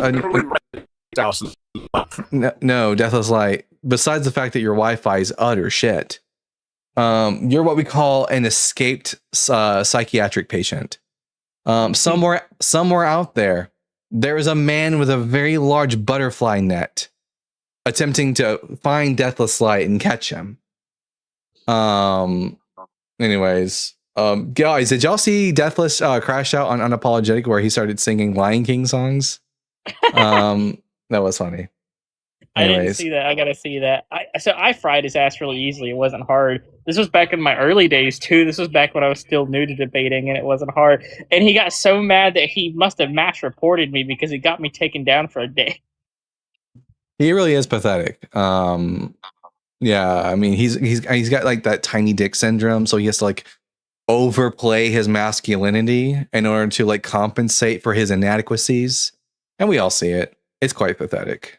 The funniest thing for me is all I hear is a bunch of like static, and then all I hear is something about God and existence, not existence, and then I hear so attack premise 1 and premise 2, and I'm like, we didn't hear any of the premises. Is the non-existence of God non-existent? And that's not even like doesn't have any semantic meaning to it. The non-existence of God, non-existence isn't something that has ontology. And to say that non-existence doesn't exist isn't even a coherent statement. Crazy. Yeah. Wasn't his real name and file not only was it he doxed himself, he told us the name of his book, which has his name on it, Michael. And he's Baha'i, which is insane because his attitude is very not Baha'i. Like the aggressiveness, the violence is contrary to Baha'i doctrine. All right. We got someone else up here who wants to come up. Hopefully we can have at least one good conversation today. Cross our fingers. Guess what name do you go by? You can call me Lazy. Lazy. Are you at least 18 years old? Yes. And what pronouns do you go by? He, him. And are you a Bible believer? Yeah. All right. I'm Dalton, the Bible guy. This is Johnny. I hold that the Bible is bullshit. Change my mind. What about it is bullshit? Mostly the scientific and historical errors, the contradictions, and the failed prophecies. Okay. Well, we can talk about the sort of contradictions. What contradictions? Yeah, my favorite contradiction is like the nativity story of Jesus. How familiar are you with the nativity story of Jesus? I'm not that familiar. I just want to know what the contradiction is. Well, you haven't read the birth stories of Jesus? No, I'm not that familiar. I just want the contradiction. Well, how much of the Bible have you read? So you're going to provide the contradiction? We'll get there. I'm just curious. Yeah. So let's just provide the contradiction. Yeah, we'll get there. We'll get there. Chill out. Okay, so let's get the contradiction. Relax. How much of the Bible? Let's not run away. I'm just curious as to why it is like. Let's not. Why is it that you Christians never want to read your? Ooh, they're so desperate. What's the contradiction? The desperation is probably probably hard now. Lazy's running hard. Yeah, we'll get to the contradiction. I just want you to answer one question. That's it. You answer this one question, and I'll give you the contradiction. What's the relevance? It doesn't matter what the relevance is. I'm like. So you want me to answer a relevant? You're just terrible. This is the best Christian. I wish it's a necessary. What is it about Christianity that causes these men to act like? You know what? Fine. I'll fucking just give you I'll just assume you're biblically illiterate, Okay, let's get the contradiction. and then we'll talk about the contradiction. I'm not convinced you're a serious interlocutor, but I'll at least give it a go. I'll give it a try. Do you concede to the fact that according to the Gospel of Matthew, Jesus was born during the reign of King Herod the Great? So I just want the contradiction. I'm giving it to you. Do What's the you contradiction? believe? Are you not going to engage? Look, you Are you going to regardless of what are you listen, going if are there you were no are if you there were no other if there were no you can generate a contradiction. All right. What the fuck is going on tonight? Right. Like lazy. he's so terrified. I mean, they're so terrified of like, no, you ran when you refuse to answer questions the way that you just did, and I can't get a single word in. That is you running. Okay, I'm going to bring you back up. If you do not answer my questions, I am going to drop you. So now you know ahead of time that if you don't answer my questions, then I'm going to drop you. So if you don't answer my questions, I will assume that you want me to drop you, and that will count as an honorary run on your part. So let's see if you can have a good faith conversation. The Gospel of Matthew. No, the Gospel of Matthew states that Jesus is born during the reign of King Herod the Great. Do you confirm or deny this claim from the Gospel of Matthew? What's the relevance to this question? Sorry, that's not an answer to my question. Do you confirm or or deny? No, you don't get something for nothing.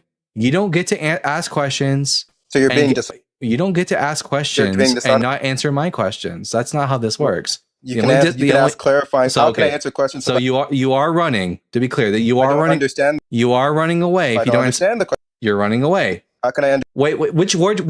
Here. In which word in the question was hard for you to understand?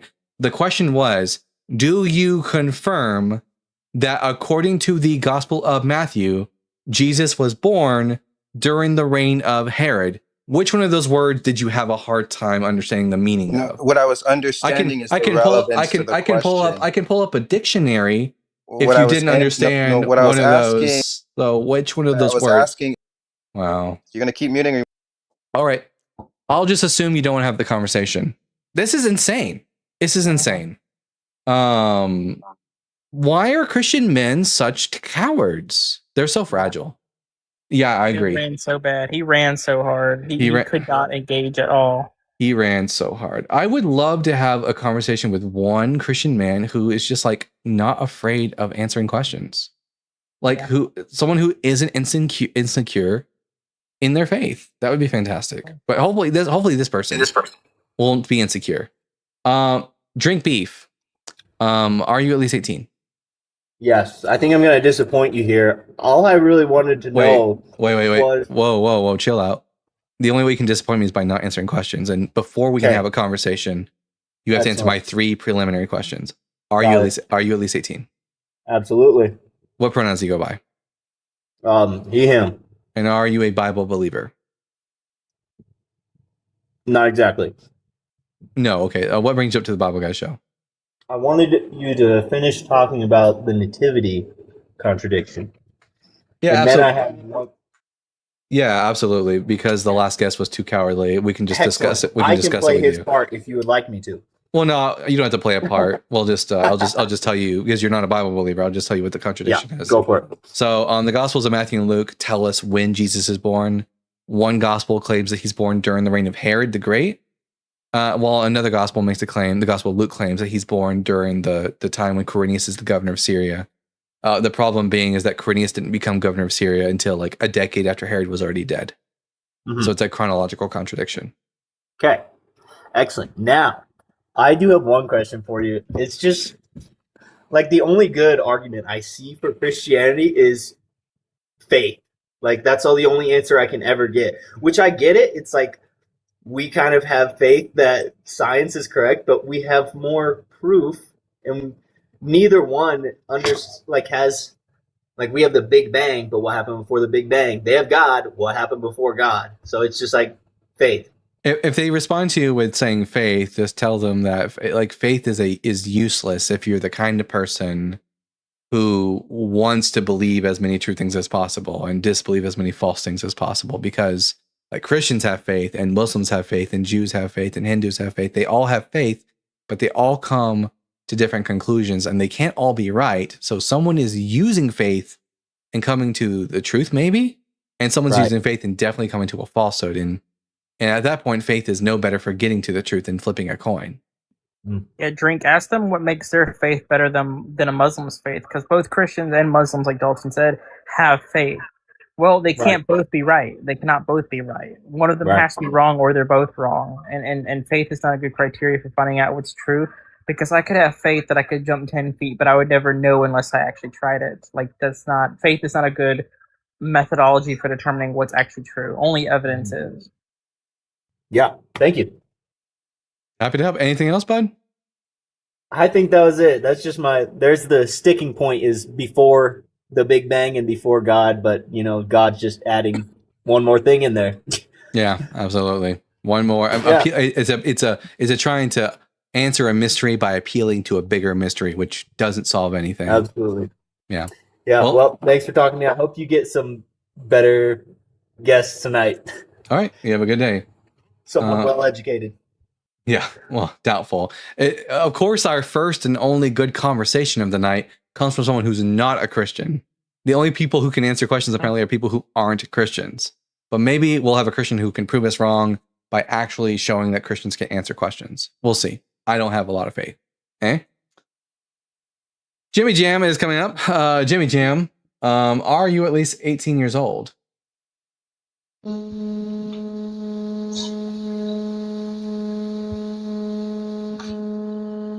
Hello? Is that a refrigerator running or something? I don't know, but whoever that is, don't care for it. Slight Edge 78. Man, Christianity is really pathetic tonight. Slight Edge, are you at least 18 years old? Yes, sir. And what pronouns do you go by? He, him. Fantastic. And are you a Bible believer? No. Actually, I thought you were doing the office hours because you weren't getting that many. Yeah. If you're not a believer, you can ask your question. Absolutely. Yeah, let me ask you a question. Actually, it's more like a suggestion, because one of the things you're talking about Joel Baden, and one of the things that he said is like every translation is an interpretation by itself, unless you can read the original language and understand the context and the culture and everything like that. You always get like somebody's view even to the translation.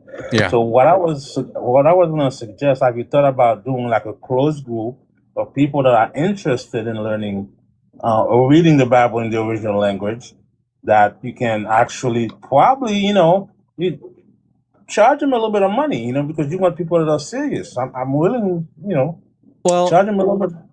Do this. I wouldn't feel really good about doing that, and here's why. Mostly because while I am very proficient in Hebrew, more so than like the average Christian would be, I'm not fluent enough that I feel like I can it would be like it wouldn't be worth the money. It wouldn't be worth the money they would be spending. They would better spend their money learning Hebrew from an actual academic. So, for example, Dan McClellan and Joshua Bowen, they both do Hebrew courses here on TikTok. Yes, I've seen those. No, the reason I was saying that is it's like a little, it would be like a facilitator. Somebody that's learning Hebrew already, then they can come and they can, gifts or whatever it is, I'm going to be doing something similar to this, in that when I make my educational content videos in the future, I'm going to have every episode be kind of like Sesame Street. Today's episode is brought to you by the Word, and then I will insert a Hebrew or Greek or Aramaic word for the audience to learn. So at least in every episode, they learn one new Hebrew, Greek, or Aramaic word. Yeah, because one of the books by Joel Baden, actually, I'm about to read, is called Lost in Translation, where it talks about how some of those words change over time. The meaning just shift. People just want to make the word mean whatever that fit the narrative.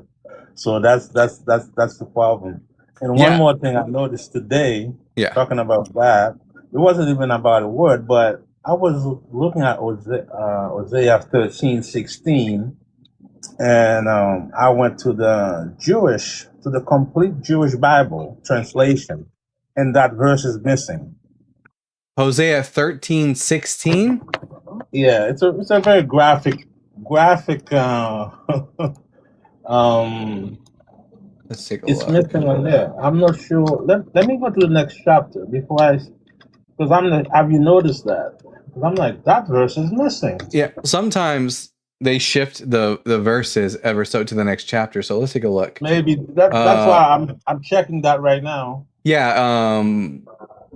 Let's see. Oh yeah, okay. So that's what happened. So I'm glad I checked that live as I'm with you here. That's Yeah. probably what happened. Yeah. I'm like, why is it missing? Yes, in 'Cause a every Christian. other Bible that I've seen, Yes. that's in Hosea 13. Yes. And sometimes you'll see another example of this. For example, in the book of Malachi, has a certain Right. number of chapters, while a Jewish translation will have a different number of chapters because the numbering of the chapters and verses are different in Christian and Jewish Bibles. So Exactly. Yeah. Okay, I'm noticing that now because I'm like, okay, why this is missing? I thought that was weird, but okay. yeah, I'm absolutely. I'm glad I was able to All right. figure this out. Thank you so much. Happy to help You know, Slight. keep up Have a the good wonderful work, day. man. It's tough out there. Sometimes I feel for you. Happy to help. Man, take care. Bye bye. To the person who's noting that Tacitus uses a different title for Pontius Pilate, and that's because by the 2nd century, prefect and procurator are interchangeable terms. It's not really that big of an issue. All right, we're gonna get another guest here. Guest, your name is. It looks like it's in Aramaic or Syriac. Arabic Uh, means love of God. Oh, love of God. All right, love of God. I'm gonna ask you 3 preliminary questions, and then we'll get to the conversation. Question number 1: Are you at least 18 years old? Yes, what's about my age? Yeah. Question number 2: What pronouns do you go by? I am a man, a he. He. And question number 3: Are you a Bible believer? Fuck no. Of course I'm a Muslim, alhamdulillah. Oh, so just the other book, which is bullshit. I guess I'll just Yeah. change this to Yes. the Quran is bullshit. Change my mind.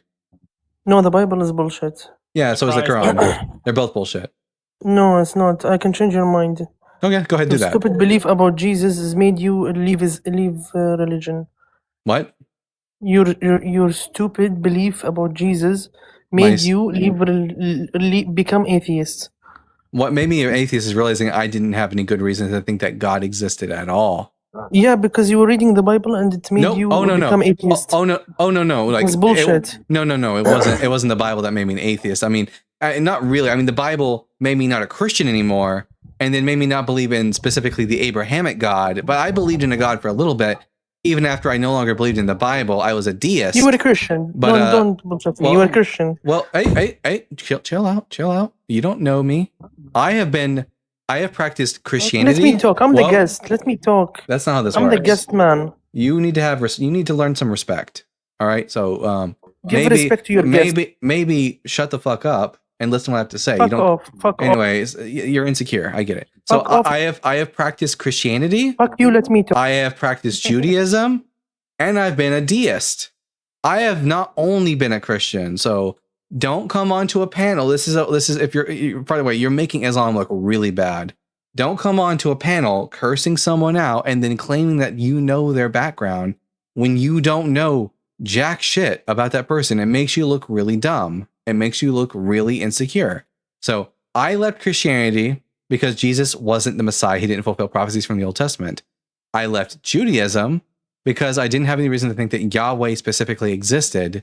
And so I believed in a generic God belief a long time, for a little bit after I didn't believe in the Bible at all. I still believed in God in general. The thing that made me an atheist was philosophical inspection of the claims of theism. And I realized I didn't have any good reason to hold to a belief in the existence of God Now that you know it wasn't necessarily the Bible that made me an full-out atheist, but rather it was like a philosophical inspection of the claims of God, now you can talk. There's a little microphone button at the bottom of the screen. You have to click on that. Okay, so why did you mention the Bible is bullshit? Why did you mention that? Why didn't you just say the religion is bullshit? Well, because my normal audience is Christians. Really? Yeah. But that does not explain your background. You're talking about your background. It does. I'm ex-Judaism and ex-Christianity, but the majority of people that come onto the show are Jewish or Muslim. The majority of people who come up here to debate me are Christian, so we talk about the Bible. And me, like one of the reasons I talk about Christianity But because that's I the thought, religion like, I grew up in. Atheism is against religion, not only against the Bible. Anyways, Atheism isn't against anything. Atheism is simply the position that one holds when they lack a belief in the existence of any gods. You are thinking of an anti-theist. The reason I'm talking about how the Bible is bullshit is because the majority of people in my country are American, and they're Christian. And Christianity is very negative, but just to be clear, I think the Quran is just as much bullshit as the Bible. no, it's not. That's why people practice it more and imply it more than the Christians. There are more The Christians than Christians- Muslims, but again, million Christians left Christianity and became atheists. That's fine. That's reasonable. Millions. Because atheism is more reasonable than belief in God.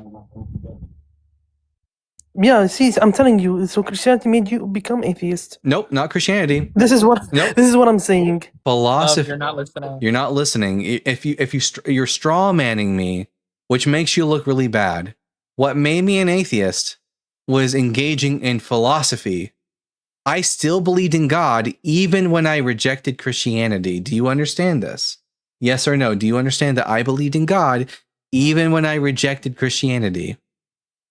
Which God? According to which God? I rejected the Abrahamic God for a little bit, but I still believed in a generic. Which God? There's no nothing Abrahamic. Which God? Your God. I rejected the existence The of your Bible. God. The Bible's God. And your God. Jesus Christ. You were never a Muslim. Don't lie. No, but I still rejected your God. Your God, I don't know if you're aware of this, but the God that Muslims worship is the same God that Christians and Jews worship. No. Brain dead. No. What are you saying? Yes. Where yes. did you learn religion? Wait. Is your God the God of Abraham? Yes, but my view is the Christian and Jewish God the God of Abraham?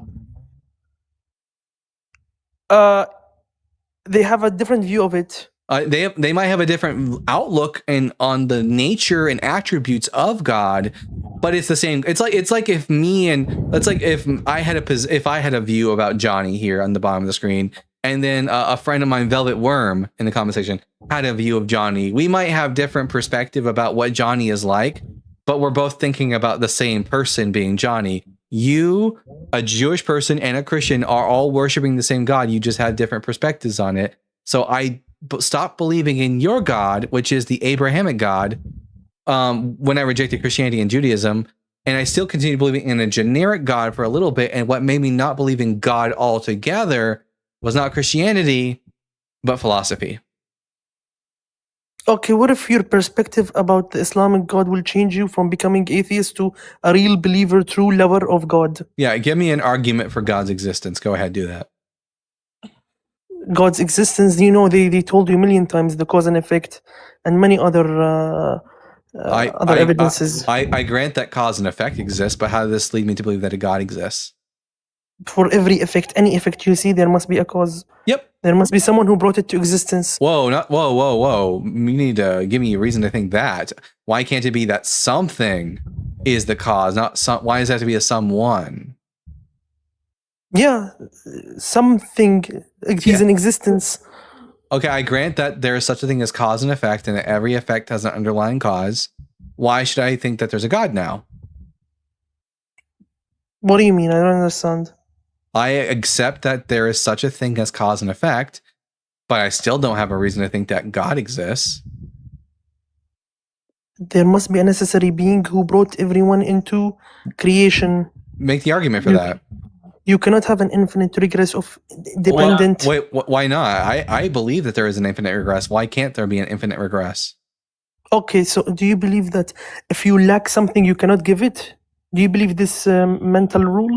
Sure. If you lack money, how can you give money? Sure, if you lack money, you can't give someone money. Why can't there be an infinite regress now? If you lack knowledge, how can you spread knowledge? Right? You can't. All right. So the matter has no life, lacks Oh no, power, this lacks. is How did it bring itself into existence? what we call life what we call life is just a form of chemistry. That's it.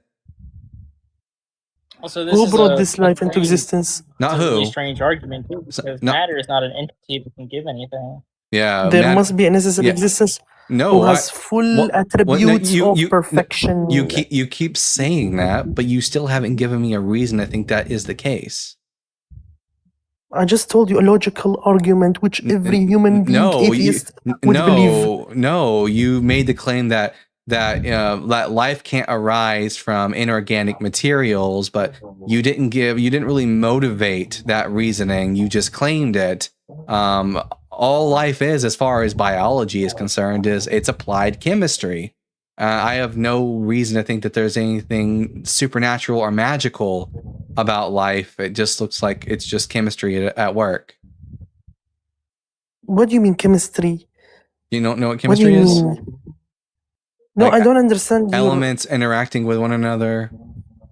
Who caused them to interact? Who gave them the power to interact? Not who, what. And that's there must be something. Abiogenesis. That's the process by which inorganic Who materials started this process? Not who you keep. It cannot have power. It cannot have power by its own self. Guys, you got to stop asking who. You don't get to just assume it's a who. It's a what, and it would just be a natural cause. I'm saying who because we're used to talk about God as if he's you don't. being. But I don't believe in God, so saying who is meaningless to me. I'm not convinced that it was a who. It's a what. What causes abiogenesis? That's a question that could be answered through science, and would just be like the laws of physics. Well, I believe there's an existence, and that existence, he started all those processes. I believe that existence is also a thing. I don't think it's he, and you've given me no reason. Are you capable of actually motivating your claims, or do you just only make claims? I'm not making names. I just give you a logical argument, which even the baby would know it. No, you didn't give me a logical argument. You just begged the question. You just assumed that it must be a who that is acting. You haven't motivated or given me any reason to think that it is a who, as opposed to just a what. Really? I didn't give you a reason. I give you two logical arguments. No, you didn't. Every human being would believe. I told you there's a cause and effect. You absolutely failed at that. I grant you, I told you that cause and effect occur. And I think that cause and effect goes back ad infinitum. In other words, forever. And you've given me no reason to think that there can't be an infinite regress. And I told you the second logical argument. If you lack something, you cannot give it. Atoms don't give anything. You're attributing agency to atoms. Atoms can come together through I have a friend here at Quantanaut who's actually a physicist. Here at Quantanaut, can you explain the underlying physics that results in the process of abiogenesis? Did somebody say the laws of physics? Yeah. Yes. Come on. We will refute them. No problem. He's gonna refute the laws of logic. Relax. Relax, Habibi. Refute the laws of physics? I asked him two logical arguments. He cannot refute it. You see, atoms are composed of a nuclei and electrons. And the number of electrons around that atom determines how it will bond with other atoms around it. And, given an energy source, those atoms are able to metabolize energy into new forms, self-replicate, and produce life. This is not the only type of chemistry that is self-replicating. There are other types of inorganic chemistry that also self-replicate, for instance, crystals and combustion. Oh, nice. The energy So you were life is speaking not about, even unique in that Can respect. I answer? The energy we're speaking about, how did it come into existence, this energy? Who brought it into existence? Nobody What had brought to it bring into it into existence? existence. Nobody had to Really? bring it into existence. No. What would make Really? you How- what would make you think that it came into existence? He said because the energy made the reactions and all. Yeah, no, but you just like sort of assumed that the energy. What's even funny is that we actually know that energy on cosmological scales is not even a conserved quantity. So it doesn't need to be brought in by anybody because it's not a conserved value. Well, there you go. What do you mean it's not brought by anybody? Before Because everything I just was said existing. it's not a conserved value on cosmological scales. Okay, so before the Big Bang, In what fact, was in there? our- What was there before the Big Bang? We don't Answer know. me. We don't know if there was a bit before the Big Bang or not. Currently, No, we are the unable to see scientists- past. I'm a scientist. Hello. The scientists proved that there is a Big Bang. Before that, what was there? We don't know. Who made the Big Bang? Again, blow up in an organized keep fashion? presuming. You did it again. You did it again. You said who caused the Big Bang. Don't ask who. You don't get to start with the assumption that it's a who. You ask the correct question is what caused the Big Bang, not who. And I can answer No, that. no, I'm gonna one say who potential because- theory. Let me talk, One let me talk. potentially one plausible theory is that our Big Bang occurred as a natural result of the previous universe before us collapsing in on itself. No, the reason I'm saying who is because I'm implying that Can there you just is address a what I just living. said, please? Can you Yeah, address I'm what I just addressing- said? I need the background. What to did the I just say? background information. What did I just say? Just you don't check get to that you're listening. First and foremost, you don't get to say who in this conversation until you demonstrate that there is a who. Now you only get to say what from now on. Now address what Quantonaut said. Okay, let me answer him. Let me answer you first. You Nope. told me about the who. Let me answer you. No. Respond to what Quantonaut said about how. No, let what me happened. respond to you. No. Respond to what Quantonaut said. Let's lock in here. Let me respond to you first, then I'll respond to him. I'm the host of the show, and I say you are going to respond to what Quantonaut said. You give me a command, right? You give me a Do you command. even know what I just said? I don't think he was. I wasn't aware. I think you weren't listening. That's the problem. So Let I'm me gonna. make my point. I'm gonna have Quantonaut say it again. And this time you're going to listen, and this time you are going to respond to what Quantonaut says. So Quantonaut, go ahead and give that answer again. Okay, so you don't want me to reply to you. Our You're Big scared. Bang could be caused as a result of the previous universe before us collapsing in on itself and essentially rebounding into our universe. No agents needed. Just a natural process. There is no proof of this. I'm sorry to tell you. It's I not didn't say proven. that there was proof. Hey, I didn't say that there's proof. I said it was a plausible explanation. Yeah. Yeah, but it was not Can you- confirmed. wait, but well, we yeah, have well, something No, I confirmed. didn't. It doesn't have to be. Yeah. Well, You're here's the thing. That hypothesis that Quantonaut has just provided for us requires less assumptions on our part because under Quantonaut's hypothesis there, he's positing that the universe exists and it's always existed. Well, we do have evidence that the universe exists. Now, under your hypothesis, the God hypothesis, you're saying the universe exists, but so does this magical being called God, a supernatural being. Now, we don't have evidence of the supernatural being, so now you're adding this extra thing that Quantonaut's hypothesis doesn't require. Not So not to mention, Yeah. not to mention, his argument relies on the fact that his explanation is the only possible explanation. Just the fact that there is another plausible explanation that does not involve a god means that your reasoning is invalid.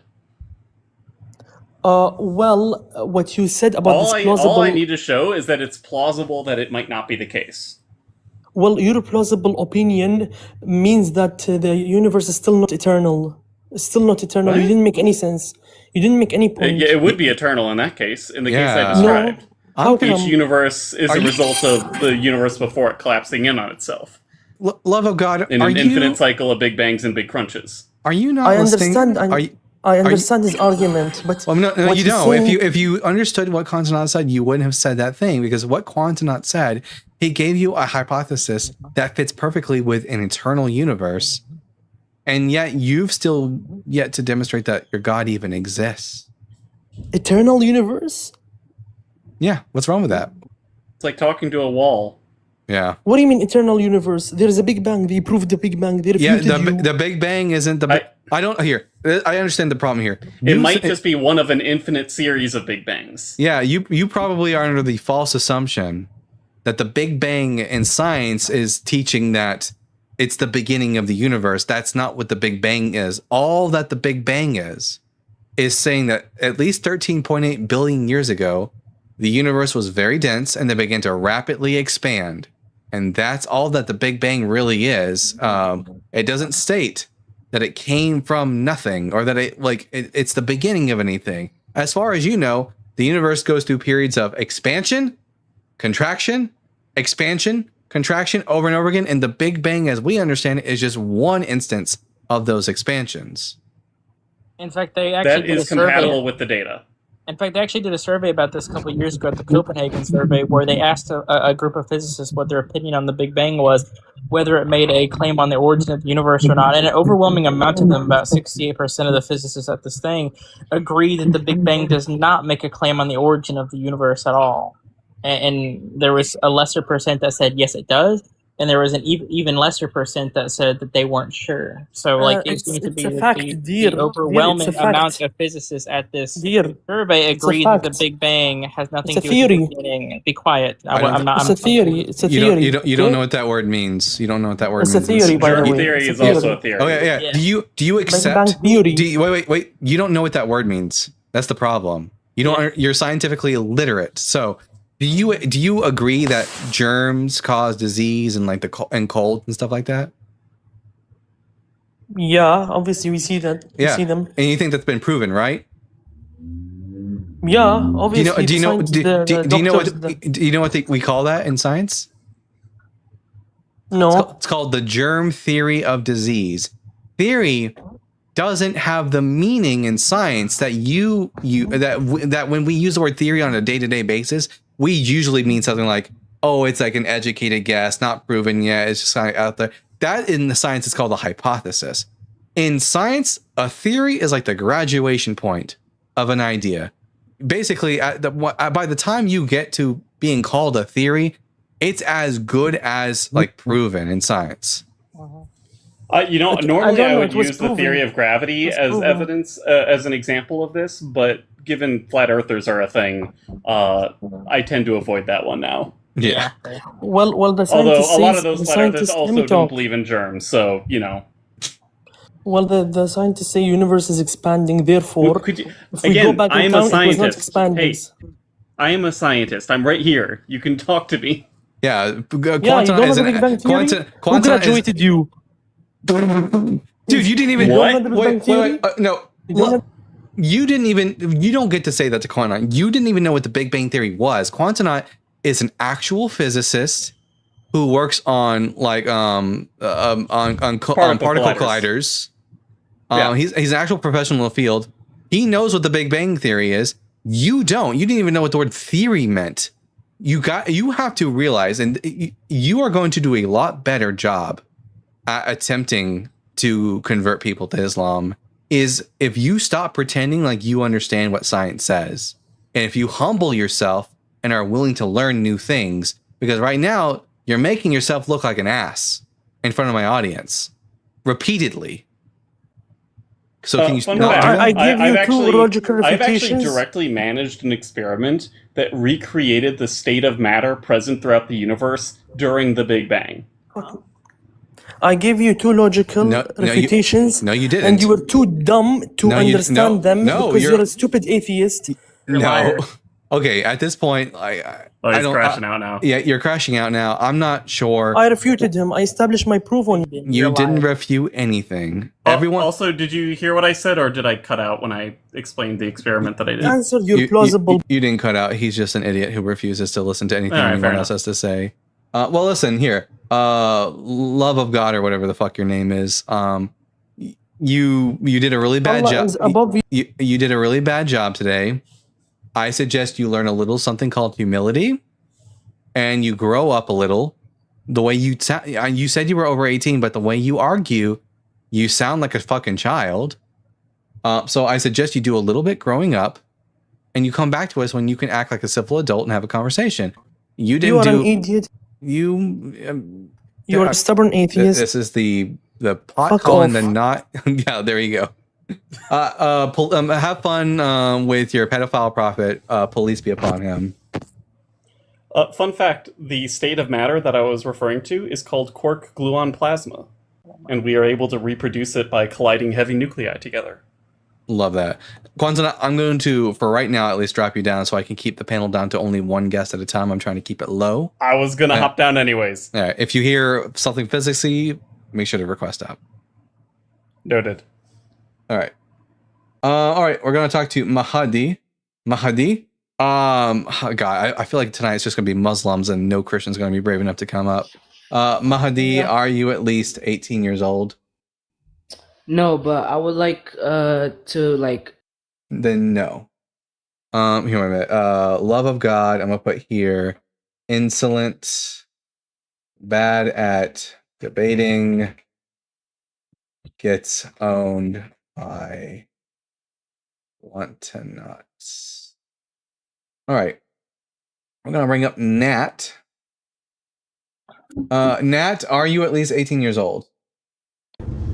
Yes, I am. And what pronouns do you go by? He, him. Are you driving right now?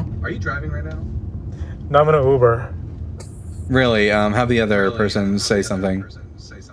Ma'am, can you say something? Hello. Okay, just making sure. As long as you're not driving. Okay. What pronouns you said you go by? Whoa, you have a horrible echo. Are you wearing like headphones or something? Yeah. Here, You want me to take 'em off? try disconnecting them and putting them back on or something, because I can't stand to hear myself twice like this. I'll take it off right now.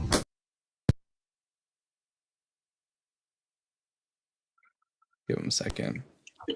Do you hear me better now? Check 1 2 3. Check 1 2 3. Whoa, no, I still hear an echo. Here, drop down and come back up. Maybe that will, or actually leave the app altogether.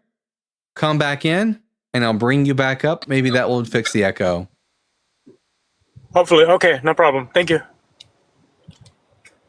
We'll just give him a second to come back up, and then hopefully that will fix the echo. I can't stand that shit.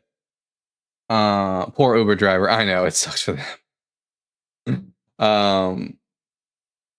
Anyways, while we're waiting for that, Nat to come back, and then after Nat, we'll bring up Spam.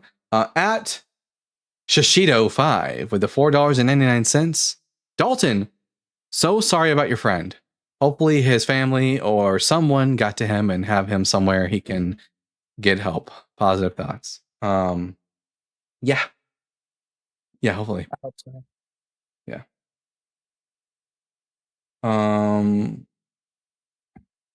I've got someone who knows them, who lives close to where they live, going to go check on them soon. So we'll get some information back on that. Please keep me updated. Yeah. Yeah. I'll let everyone know if it turns out what happened, if it happened.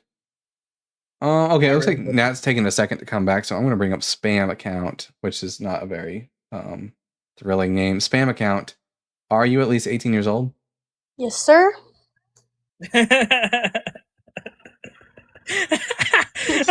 Sorry. What pronouns do you go by? She, her. Do you live in America? Yes. Do you know what a W-2 form is? No. I'm gonna bring up humbleness. Humbleness, we already know you're over 18, you go by he, him, and you're a Bible believer. You know my position, the Bible's bullshit, change my mind. Yeah, I was wondering if I could get your opinion on it's a kind of a viral TikTok. So there's a guy, he was an atheist, and he had a challenge to believe the Christian faith for 30 days. Have you heard of this or no? No, it's boring. Day 20, he became a believing Christian. Wow, sounds like he was very gullible. I bet if he came up here, Dalton would cook him. Yeah. Or did he figure something out that you have yet to figure it out? Well, Nope. bring him up here and he can debate Yeah, Dalton, and tell he'll him- probably get cooked. Tell him to come in so I can like deconvert him. Yeah. So you don't believe in Holy Ghost and promptings and all that? No, why would I believe in that bullshit? I'm not a Christian. Because I mean, what is so what I wonder. I wonder. you know I'm an atheist. Why would you ask me that? I mean, have you ever thought of have you ever felt it? Like you thought you maybe have felt the Holy Ghost? When I was a Christian, yeah, but I kind of understand now the psychological underpinnings of such feelings. Yeah, when I was a Christian, I definitely felt things. And then when I got older, I realized that I had the same feelings when I listened to good music. It's just a feeling of euphoria. The feeling is not actually the Holy Ghost. It's because I believed that it was there, but it wasn't actually there. It's just that I felt it was. It's the same thing I get when I listen to good music. I get this feeling of euphoria. It doesn't, the Holy Ghost, we have no evidence that that's a real thing. So you don't believe in actual where people give examples of healing the sick and No, I've never seen a pun intended honest to God miracle. I've seen examples where people will say, "Oh, my friend had cancer, we prayed for him and then he was healed," but cancer goes into remission all the time by itself. If you would like me to believe in miracles and healings, you're going to have to run an actual experiment. This is how you can prove it. You get 50 sick people in a room. Make sure you test them right before so we know they're sick. Absolutely, with some sort of disease, all right? Then we get one Christian to come into the room and pray for them. And then we immediately test them again. And we immediately test them, and if they're healed, I will believe that Christianity can do magic and heal people. So I see an issue with that because you're basically asking God to work within your parameters instead of... I mean, if he wants me, does he want me to believe? I mean, maybe it's better for some of these people to go through something. I know a lot of people don't like hearing that, but I guess he really doesn't want me to believe then. The problem with miracle claims is that they're not documented correctly. Like every time somebody comes up to my panel to say, "Oh, here's a miracle," all it is them just saying some sick person got better. Okay, but where's the evidence that it was a miracle? Like, we know that cancer goes into remission spontaneously sometimes. No evidence that that's a miracle. People, get all kinds of injuries and they're like, "Oh, I was paralyzed and I can walk again." Okay, sometimes paralyzed people walk. I actually knew somebody personally. He was my old tennis coach back when I, played tennis a little bit. And a tree fell on his house and hit him, and he was paralyzed. Doctor said he would never walk again. Now he can walk. Is that a miracle? No, I have no evidence. It's just that it was a miracle. It's that sometimes people, even with the worst injuries, do sometimes just get better. It's not a miracle. It's just that it's a medical anomaly. Like that, it happens. It's not a profound claim. Does your friend think it was a miracle? Does he? No, he doesn't. No, he doesn't. Because that happened when I was still a Christian, if I remember correctly. Actually, no, it wasn't. Never mind. That was not actually relatively recently. It was just a couple of years ago. But I think he said something about it, and I didn't get the impression that he thought it was a miracle of any kind. It just seemed like he was happy to still be alive. Well, I mean, that is pretty miraculous, in my opinion. I know it's not that miraculous. Well, what would be actually miraculous is if we had, let's say, an amputee lost their arm, someone prays for it, and that grows back. Why is it that the only miracles that God is apparently able to do are the things which could have happened naturally on their own? It's never something that could not happen naturally, like actually parting the Red Sea. We never see anything like that in real life.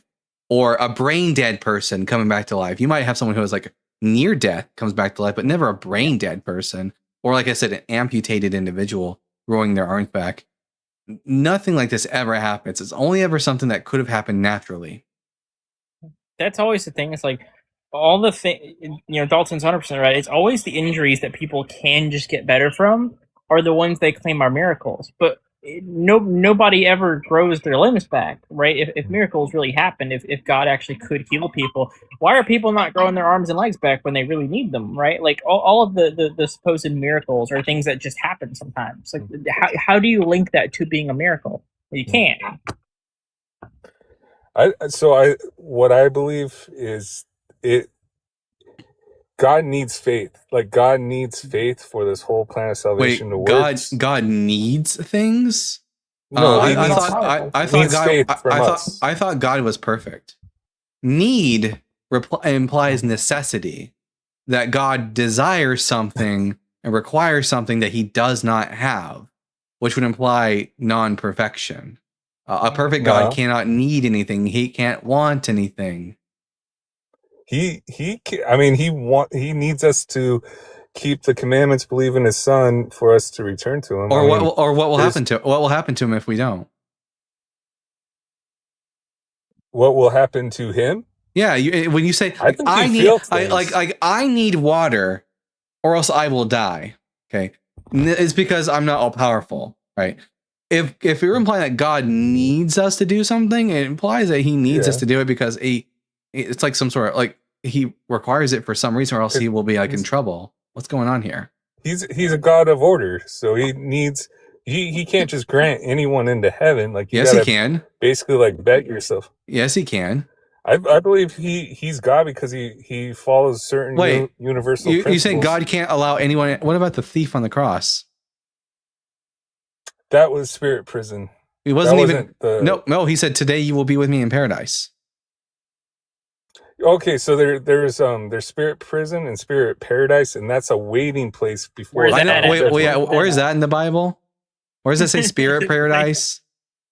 It's I think I've told you guys I'm LDS, so there's like further revelation. Oh, that's right. You have all the extra bullshit. Okay, I don't care about that. We'll just talk about the Bible. It's bullshit. Well, that's why that's why you God, so as long as your God requires or needs something, he's not perfect. But this is beyond the point. I don't even have a reason to think. Like again, the miracles. Why doesn't your God actually? Also, faith is useless. Faith is like gullibility. Faith is the thing that a God would desire if he's like incapable of providing evidence. I think a good God would actually like have us make decisions based on informed consent. Based on something that I have zero control over, which is what I believe. You consented to this life experience before you came here. You were a pre-mortal soul. No, prove it. You just have the veil on your brain. Prove it. I mean, one day we'll all be proven. No, prove it right now, or else I'm not going to believe you. Well, you're the one that signed up for the deal in pre-mortal existence. Prove it. That was part of the deal. We can't prove it. Oh, you can't prove it. Okay, then don't bring it up. Here's a tip: if you can't prove something, don't bring it up in the debate. It's a waste of time. Okay, I'll explain about the faith part. I already didn't have a lot of respect for you, but then now finding out that you're Muslim, I mean not Muslim, LDS, same thing. Close enough. Close enough. I mean, LDS is just modern day Islam. Even less respect for you. Yes. Oh wait, weren't you the same guy that I recently told to show me that you can't actually choose your beliefs, so you like lied to us about being on fire? No, I didn't lie. You wouldn't let me explain because I had half my body caught on fire. Oh, you did lie. No, you did lie to us. No, I didn't. Yeah. I've literally Don't worry, everyone. I am going to be posting that video, by the way, soon. Just a quick recap, though. I often show the theists that beliefs aren't something we can choose. And the way I did that was by telling Humbleness here to choose to believe that he is on fire and receiving 3rd-degree burns. Then he proceeded to yell like for a moment and then went back to having a normal conversation to us because he's a fucking liar. And we know what Revelation 21 verse 8 says about liars. Are you gonna let me explain? Anyways. See, he doesn't let me explain. You're a waste of space. Says all liars go to lake of fire. Yeah, have fun in hell or spirit hell or whatever it is. Spirit prison. Yeah. All right. Josiah, are you at least 18 years old, Josiah? Yeah. What pronouns do you go by? Yeah. And are you a Bible believer? Yeah. Alrighty then. I'm Dalton, the Bible guy. This is Johnny. I think the Bible is bullshit. Change my mind. So with what you said earlier about how you don't believe in miracles, and you said he's only done stuff with sick people, he's done multiple things with dead people as well. Well, anyone who's actually been brain dead? No, like here's one story in the Bible. It's in John 11. Oh, I don't believe the Bible. Yeah, but you were saying people or he only healed people who were fully sick and Yeah. only sick. Well, no. I'm saying in modern days when people claim that God is healing them, it's only ever people that could have been healed through some it's easily explained through natural causes. It's never something that couldn't be explained through unnatural causes. Again, I don't think the Gospel of John is a true story. I think it's a fiction. But there's multiple people who were an eyewitness to it. And Really? Where does the Gospel of John say that? About multiple eyewitnesses? Gospel of John, there's also multiple other accounts, not only on the We- Gospel of John. we If don't- John were accounting for himself, then that would make no sense. We don't even know who authored these. We don't even know who wrote Matthew, Mark, Luke, and John. You know that those titles are later titles that we gave over 100 years later in the late 2nd century. Church fathers gave it those titles. We don't actually know who wrote these books. Yeah, Irenaeus They're journals Eliades of the people who wrote is the person who decided the names, and he has no good evidence for it either. The evidence he provides is extremely flimsy, and it's clear that he didn't even look into all the sources because they actually disagree with what the Gospels are. For example, he makes the claim that based on what Papias says, at least from what Eusebius claims Papias said, is that Papias said Matthew wrote a sayings gospel in Aramaic. Well, we don't have that. But he uses that as evidence that the Gospel of Matthew was written by Matthew. But the Gospel of Matthew is not a sayings gospel, and it's not written in Aramaic. Yeah. But what I was saying with the Gospels part on how it's not real, obviously that's not their actual names, but these are just their journals. Well, They're who the are ones they? who wrote But it. who are they, and why should we think they're eyewitnesses? What about them indicates that they're eyewitnesses to anything? Because they're direct disciples of Jesus. Yeah, who are Whoa. How do you wait? How do you know that? Because Josiah, there you was can't claim that multiple- unless you know who they are. There's multiple hundreds of eyewitnesses and Yeah, people who? Name one. directly Whoa. went. Hundreds of eyewitnesses. Paul We do not have himself, we don't have hundreds of eyewitnesses. We don't have in fact, we don't have one eyewitness to the any of the thing that Jesus said and did that wrote anything Obviously down not about alive right Jesus. now, but there's still documentation of people. We don't have any all I'm saying is we don't have any documented eyewitness testimony for anyone who actually knew Jesus. Not even one thing. Multiple Roman officials who hated Jesus Right, still right. have documents of him What- doing what- miracles. Really? Which one? Go ahead, tell us. Paul, he was an apostle who Paul's was in on the a Roman society. Paul's on a Roman official. Yes, he was. What position did he hold? was Was a he Pharisee. That's not a Roman official. Yes, Theoretically, he was on the Sanhedrin. He wasn't a Roman official. He was a Roman official. No, he It's wasn't. The Sanhedrin wasn't a Roman official. Pharisees don't belong to the Roman hierarchy. Some of them did. No, they He don't. was a tax collector to the Romans. No, you're thinking of Matthew now. Matthew Matthew is the one who's said to be a tax collector, not Paul. Matthew and Paul. Paul's Show not me a in tax. the- show me yeah, in- show us where Paul's a tax collector in the Bible. Show us. Yeah, show me in the authentic Pauline epistles where it ever once makes a claim that he was a Roman official. Please try to show that because that's ridiculous. I really wish these people would read their Bible. Bro, I do read my Bible. My God, why are you Why not have you- bringing us better guests? What are we talking? Here, while you're looking for that passage where Paul's a tax collector, I'm going to do a quick prayer real quick. Hey, Jesus, it's me. If you're actually there and you're alive and real and stuff, could you bring us someone who's competent to defend the Christian faith? That'd be great. Bada bing, bada boom. Amen. Oh yeah, that and sign out. Yeah, Father, the Son, and the Holy Spirit. This is wild. Yeah. I've never heard anyone claim that Paul was a Roman official. Theoretically, he was on the Sanhedrin. We have no reason to think that he was a Roman official. We don't even have a reason really to think he was a member of the Sanhedrin, as Paul himself never makes that claim. The Acts of the Apostles makes that claim for him. Paul was maybe a Roman citizen, but not a Roman official. And he was a Pharisee, right? Yeah, he was a Pharisee. Yeah, I want to make sure I got that right. Although I'm doubtful that he actually studied under Gamaliel, as that claim only comes to us from the Acts of the Apostles and not from Paul himself. Right. Yeah. You found that Bible passage yet, Josiah? I thought you were right. What was that? But like, Pharisees were still going against Jesus too. There were also Pharisees that were pro Jesus. But also, Josiah, do you now concede your claim that he was a Roman official, though, Josiah? Yeah. Yeah. Okay, very good. Very good. You also realize that there were Pharisees who were also pro-Jesus in the first century? Yeah, because they turned and went to Jesus. They weren't Yeah, Pharisees anymore. so that doesn't mean anything. So Paul wasn't an eyewitness to Jesus, never knew the man, never Yes, he met him. was. No, he never He once didn't inter- meet him. No, Jesus was about to get stoned one No, time. no, he only Yes, had he was. he only shown. Okay, where in the Gospels? Oh, because the Gospels are the only parts of the Bible where Jesus is actually alive and walking around, or the 1st chapter of Acts. Show us where Jesus interacted with Paul directly outside of a vision. Paul was walking by Jesus when he was about to get stoned. When Really, Jesus- where? Show us where that is in the Bible. What is it? John 8. John chapter 8. So if I look up John, if I type in the word Paul into my Bible thing here, am I going to find Paul's name mentioned even once in chapter 8 of John? I was talking about when Jesus was getting stoned. Jesus That's when he was getting Jesus stoned. wasn't stoned in John 8. He was about to get The stoned. adulterous woman was. You don't know anything about this book. Josiah chapter 8 is the pericope adultery.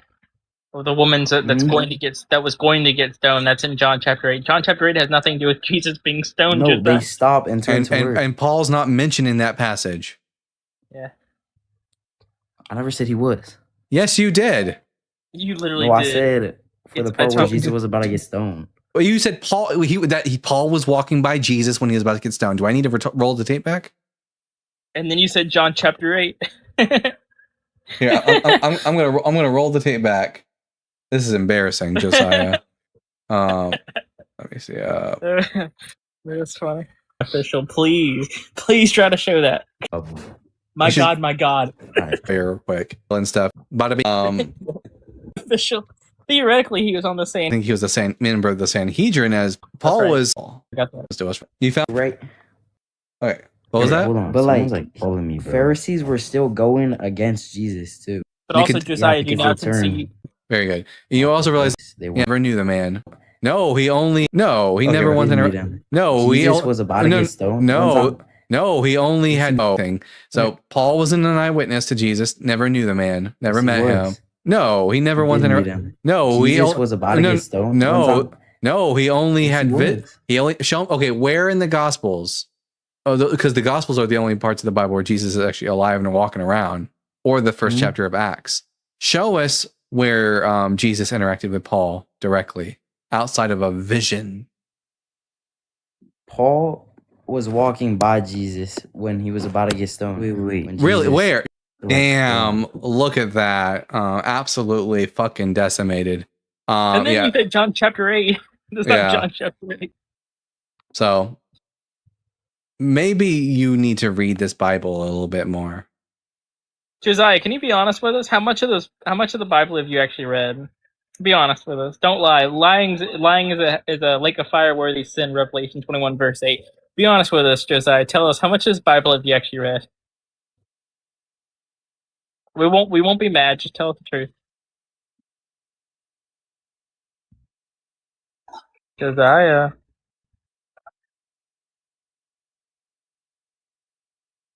Josiah, if you do not interact with us, then we have to move on to the next cast. He's shy. All right. Well, I can only imagine why. It was nice talking to you, I guess. Go home and read your Bible, Josiah. Have a good night, Josiah. That was embarrassing. All right. We're going to bring up Bentley. Bentley, are you at least 18? Hi, Bentley. What? Are you at least 18 years old? Yes, sir. And what pronouns do you go by? He, him. And are you a Bible believer? Yes, sir. All right. Me and Bentley tried to talk earlier, but his thing kept getting kicked for some reason, so we couldn't actually have a conversation. Well, I'm Dalton, the Bible guy. But, you know Johnny B. I think so. Our position is that respectful. I'm a super respectful dude and stuff. Cool. Our position is that the Bible is bullshit. Changing my mind. So I'm gonna let you know right now I am new to Christianity, so I might not put up a good debate with you, but as long as I'll you try answer, my best here, as alright? long as you're able to answer questions with either yes, no, or maybe, or just give actual answers, you will be a good debater. Is it okay Is it okay if the way this works, you give me questions and I answer them? Yes. Like, So yes. why should I believe that the Bible is valid and true? So the same reason I gave Johnny B earlier was that all these stories, like apparently they found his robe, his thorn and stuff, but they didn't. But also in Revelation, it says all the stuff that's gonna happen, and Johnny put up a good argument last time, and he said that rumors of wars is already happening and stuff, and also for stuff. But I'm And trying to. Brady's River drying up too. Oh, and it happened again. I Happening. knew he. So I think it's his. I think it's his TikTok keeps kicking him off for some reason. We had a like a very brief conversation. I was actually very sad because I really wanted to have a conversation with him, but he just kept getting kicked for some reason. I did not know why. All right, we're gonna bring up Jeremiah the prophet. Jeremiah was a bullfrog. All right. Jeremiah, I'm gonna ask you 3 preliminary questions, and then we'll get to the conversation. Are you at least 18? All right. You hear me? You're very faint. You sound a million miles away. All right. Okay, hold on. Hold on. All right. Oh, well, now you're muted. You need to unmute. Not only that, you're away from the screen. Yeah, come back to the screen.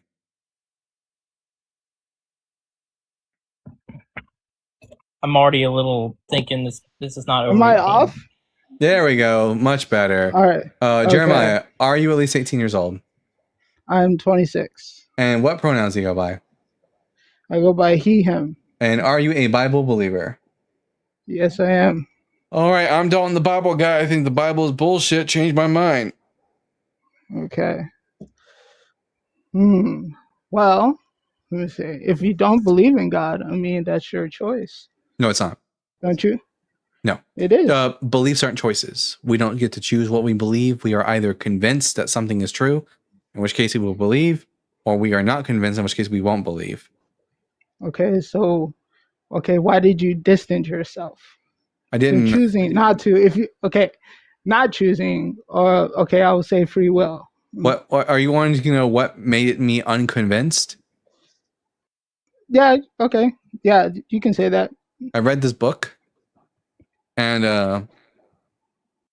when I read this book, I found out that there are like scientific errors in it, historical errors, contradictions, and failed prophecies, and Jesus didn't fulfill any prophecies about the Messiah from the Old Testament, and so I had to stop believing it. Okay. If you don't mind me asking, why is it ripped? Like because the front of it. I read the fuck out of this book when I was a Christian. That's why it's got tape all over it, because I read this book like no one's business. Well, that's good that you have respect and you put it together. I mean, that's one thing that you have respect for. So, some atheists, I mean, they just read the Bible, so they just have no respect. And then they come to me and then they ask me, like, show respect to atheists, but at the same time, you're dissing me out, but I haven't said anything mean to you. Get it? Yes, yeah, but anyways, why should we believe in the Bible? Because God loves you unconditionally. Well, He brought you into this world. Well, in order for God to love me unconditionally, He has to first exist. So, do you think you might be able to give me a reason to think that your God exists? Well, John chapter verse 1, verse 14. Came as in human flesh on this earth. I mean, as to save the world from sin, even though we had sin. So that is a claim. Your claim now is that the proof that God exists is that Jesus was God, because the Gospel of John says so. But I don't have any reason to think that Jesus was actually, like, the real Jesus in real life was actually God. You think you might be able to give me a good reason to think that that is the case?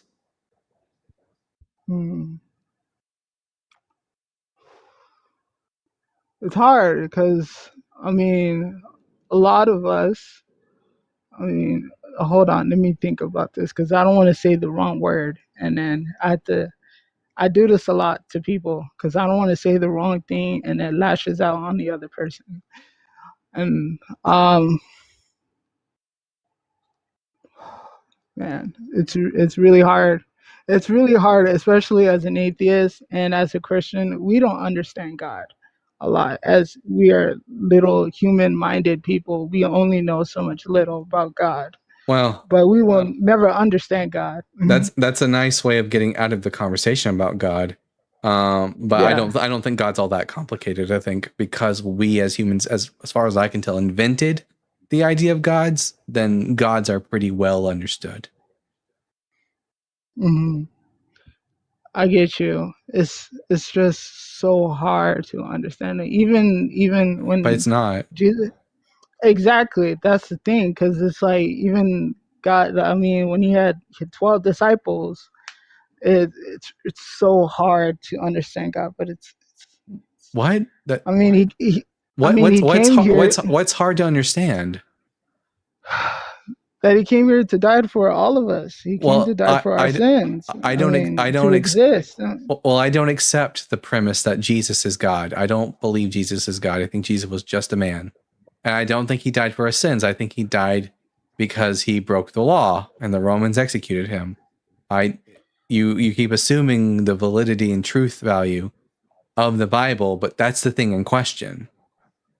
Okay, so so if he did, so what would you think that if he didn't break the law and he was following the law, where would this whole thing be? So so let's go back into time. If he hadn't broke Roman so let's law, go back in. if he hadn't broke Roman law, then he wouldn't have been crucified.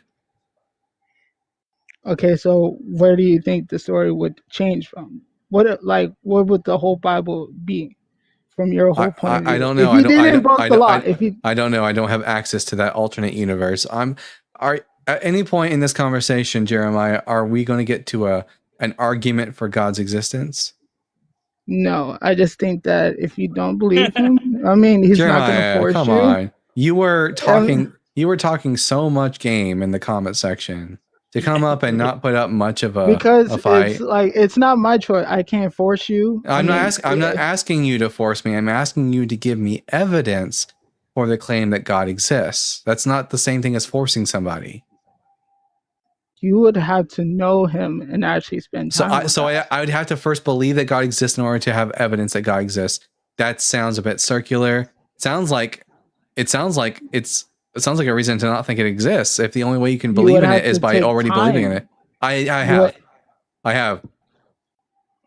Have you been into a deep, dark place and you just? Yes. So what? Okay, so what made you change your mind about him? The Bible. Okay, so moving from the Bible, so what has he done to you harmful? Yeah. Oh, well, God hasn't done anything because he doesn't exist.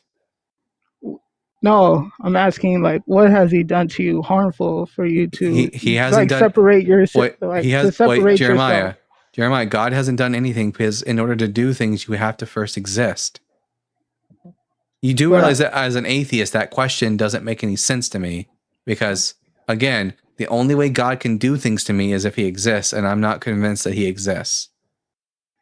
So if he hasn't done nothing to you, so why did you separate from him? Because I don't have reasons. I didn't separate from him because I was technically I didn't separate from him because I was never a part of him because he doesn't exist.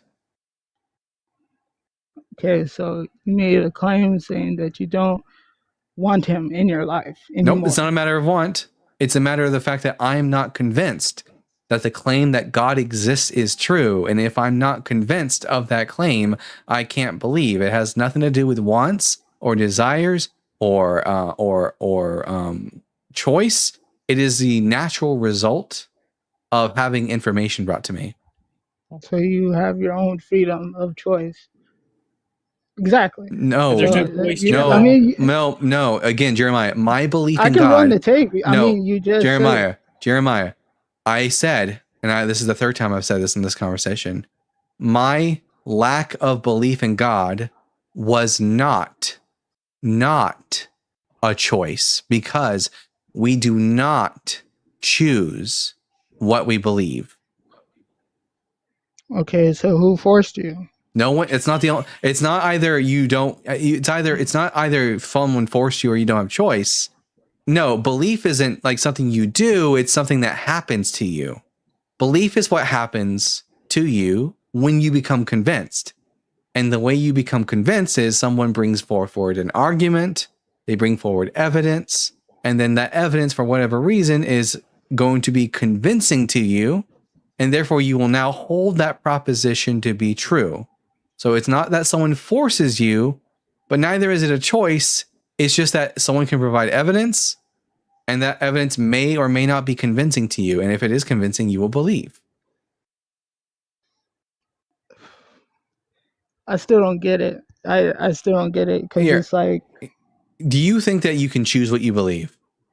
yes. Okay, Yes, I'm going to prove you wrong. Would you like to engage in an Okay. exercise with me to prove that you cannot choose your beliefs? Yes, you can mute me so All I right. can hear everything. Here's the exercise.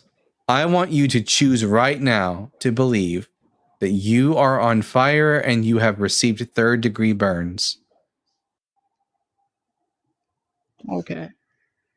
So I have 3rd-degree burns. No, I don't. Oh no, I want you Oh, to no, I want you to choose to believe that you do. But I don't. I know, but I'm asking you to choose to believe it. I don't believe it because I don't have it. In other words, you can't choose to believe it because you're not convinced that it's true, right? I don't have. Okay, yeah. Go ahead. Do you understand that the reason you can't choose to believe you have 3rd-degree burns is because you're not convinced that you have 3rd-degree burns? You don't have evidence for that, so you don't believe it, right? I do believe it, but it can happen to anyone. Wait. You believe that right now you are on fire and you have 3rd-degree burns? If I had it on me right now, yes. No. Are you on fire right now? No, I am not on fire And you can't choose to believe that you are on fire right now, can you? because I'm not on fire. No, I'm not on fire. Exactly. Yeah. In other words, Jeremiah, I don't know why this is so difficult. The reason why you cannot choose to believe you are on fire is because you are not convinced that you are on fire, because you don't have evidence that you're on fire, right? This is so silly.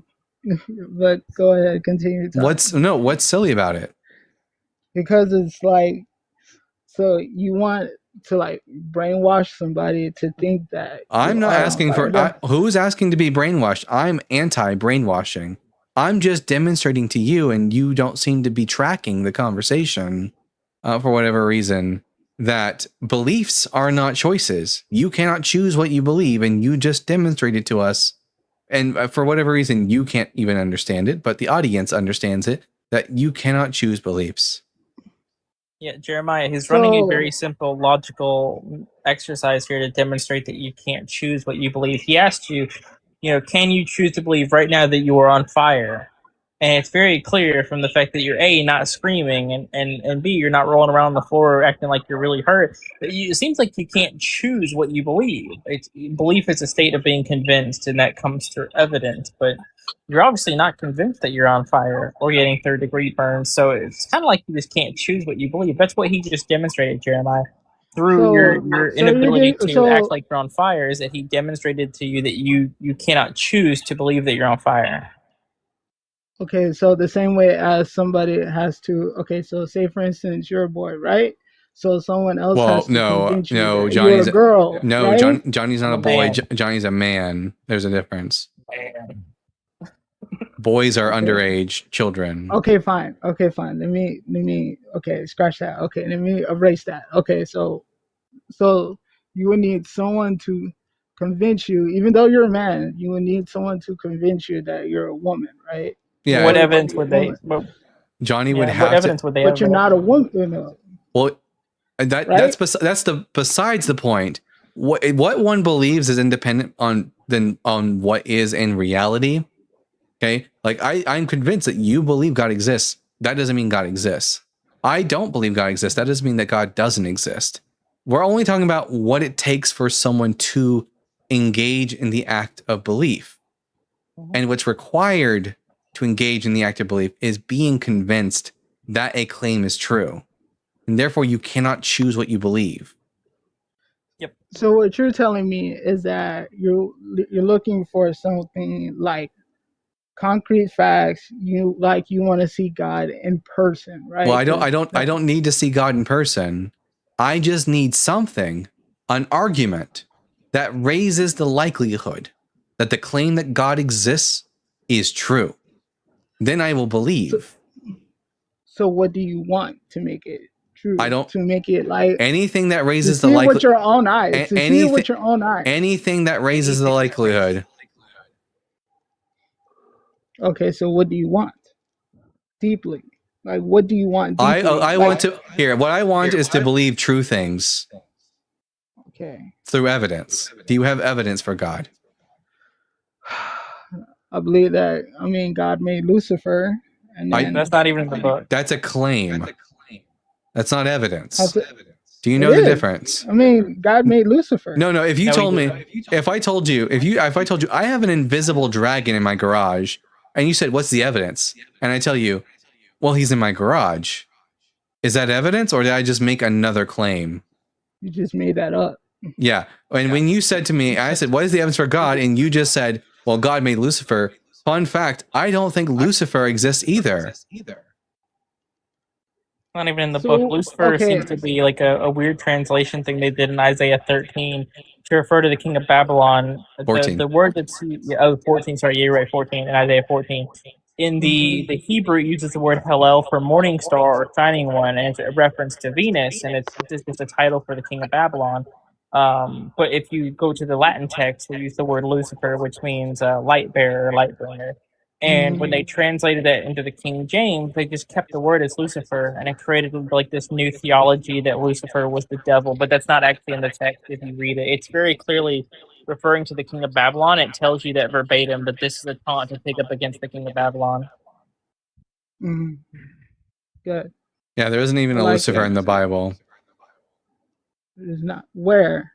So, Nowhere. So it's not in. So it's nowhere in the There- Bible. There's a Satan in the Bible, but he's never once called Lucifer. Yep. But this is besides the point. Again, Yeah. But wait, the- whoa. No. Okay, so you're telling me. So you're telling me that when God created Lucifer, there was no Lucifer. There's not one instance in the Bible where Satan is called Lucifer. Show me in the Bible that there was no. You want me? Lucifer, You that want it me was to just like wait? a fairy in You the want me air. to show you that the word Lucifer doesn't show up in the Bible? Yeah, show me. You know what? Here, Show actually, me. here, So watch if this. it- Watch this. I'll pull up my NRSVUE Bible. I want to type in the word Lucifer and see how many times it shows up in the Bible. Sorry, we didn't find any results for your search. Please try the following. Wow, it occurs in the Bible 0 times, the word Lucifer. And what are you searching on? The Bible. Like, The Bible Gateway. no, Bible want Gateway. the Bible. I want the Bible that you showed me, like The in new your hand. revised standard version, updated edition. Not the one, not the internet, but show me the one. Wait, that what's you what's showed one? me, Wait, the wait. What's Bible. what's gonna be difference between the physical version of this Bible versus the online edition? Come on, dude. Bible, Wait, do you want me to sit here and read the entire Bible to you and show you the word Lucifer doesn't occur? That is a ridiculous ask. Listen, I did not say at that. this point in the conversation, okay, I'm tired of hearing the echo. At this point in the conversation, I'm convinced you don't have the boots for this hike. You're not mentally capable of having this conversation. You didn't track almost anything in this conversation.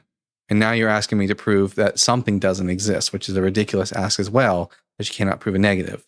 So, good luck on trying to do debates in the future. it You're not does very exist. you're not very good at it. I suggest you read the I Bible mean, more. Lucifer does.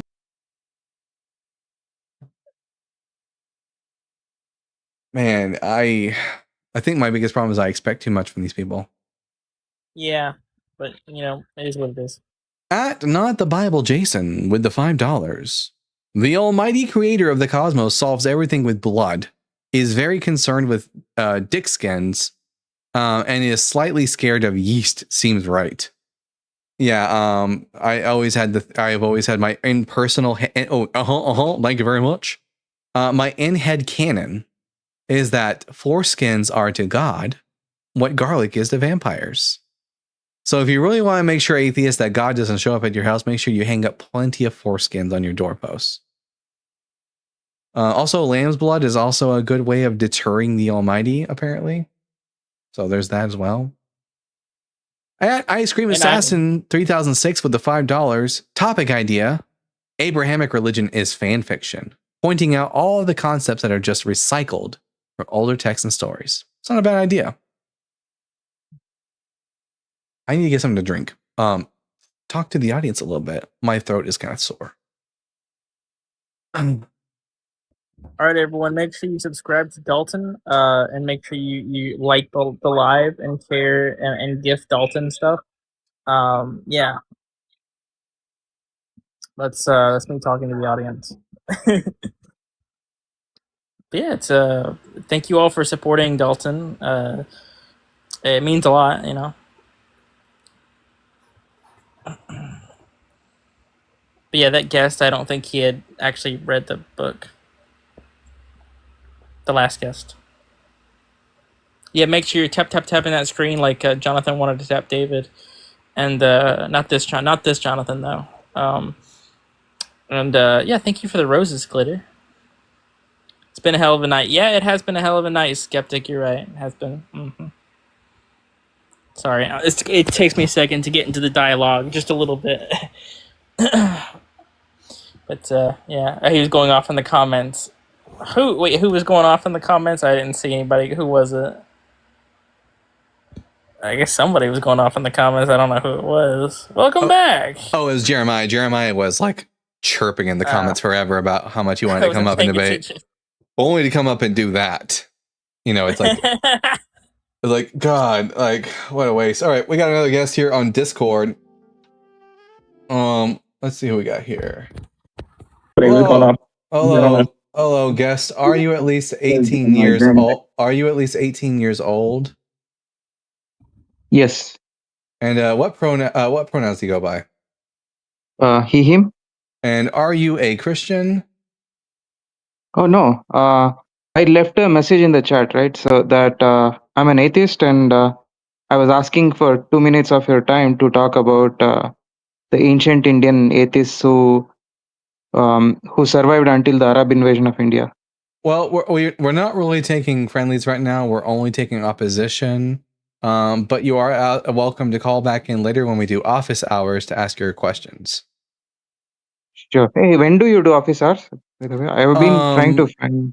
I will be doing office hours in the next hour at let me see, at 11:30 Central Standard Time. Okay. All right. Thank you. All right. Happy that. Looks like I got a message here.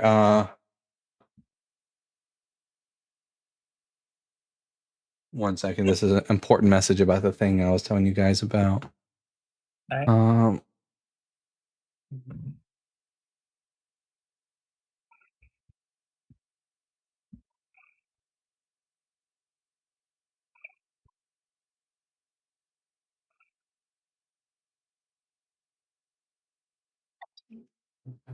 Please do. Yeah, I got someone going to check in on them tomorrow. All right. Fantastic. All right. Everyone make sure you tap that screen, share the live with those you love, with those you hate, with your friends and with your enemies. We got another 30 minutes of debate time left for tonight. Man, tonight has not been great as far as interlocutors are going. I think we managed to get, let me look at my 2 calls, one from that Muslim fella, and then Josiah, who knew nothing about the Bible. Man, I would love to talk to a Christian who is competent in Bible discussions and who actually knew what they were talking about. But sadly, we need no degree. Sorry, what? Dalton is lying even a sin if you're lying about someone else. Yeah. Lying is a sin no matter if you're talking about yourself or someone else. Yeah. The Old Testament says, I think it's in the Old Testament says that, you shouldn't bear false witness against your neighbor. But then the New Testament also, in Revelation 21 verse 8, for example, says that lying in general is a sin. It says that it's actually, lake of fire worthy. It says that all liars go to lake of fire.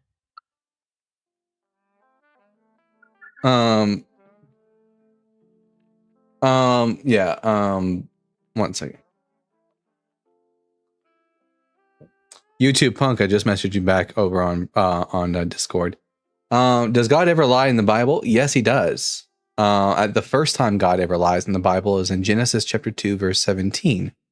God says to Adam and Eve, not to eat from the tree of the knowledge of good and evil, for in the day you eat of it, you will die. And they ate of it, and that day they did not die.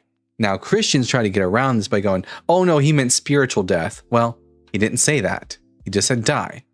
And there is no such thing as spiritual death in the Hebrew Bible. That's not a thing.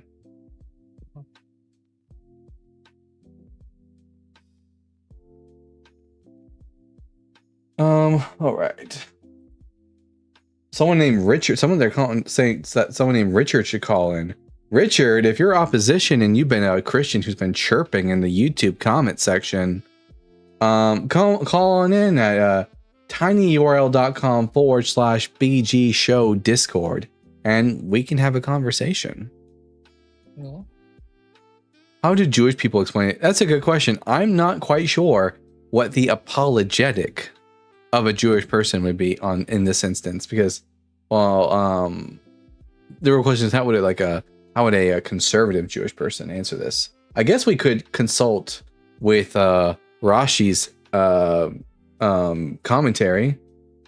Not a bad idea. Genesis. Generally, the Jewish people say that Genesis is an allegory anyway, so it's not a true story. So that they wouldn't really probably be concerned with making an apologetic, but I guess the more conservative Jewish people probably have some kind of apologetic for it. Well, you want to know what Rashi says about it? Yes, I would love to know what Rashi says. Nothing. Rashi has nothing to say about verse 17.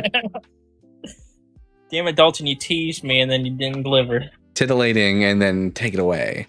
One thing I am, one of the things I'm looking forward to right now on my list. Do you play games, Johnny? I do. I love games. Are you going to play the Blood of Dawnwalker? I've never heard of it, but I'll check it out. Okay, so here's the premise of the Blood of Dawnwalker. All right. Okay, so in the Blood of Dawnwalker, you play as a fella named Cohen. It's the 1300s medieval Eastern Europe in a little hidden valley in the Carpathian Mountains. Vampires have taken over a town. This is during the Black Plague, because their blood has the ability to cure people of even the Black Plague. So they've managed to seize power in this town. Now the locals even worship them as deities. You have had your family, your wife and daughter, I think, kidnapped by these vampires, and you need to save them in 30 days and 30 nights, or else they will die.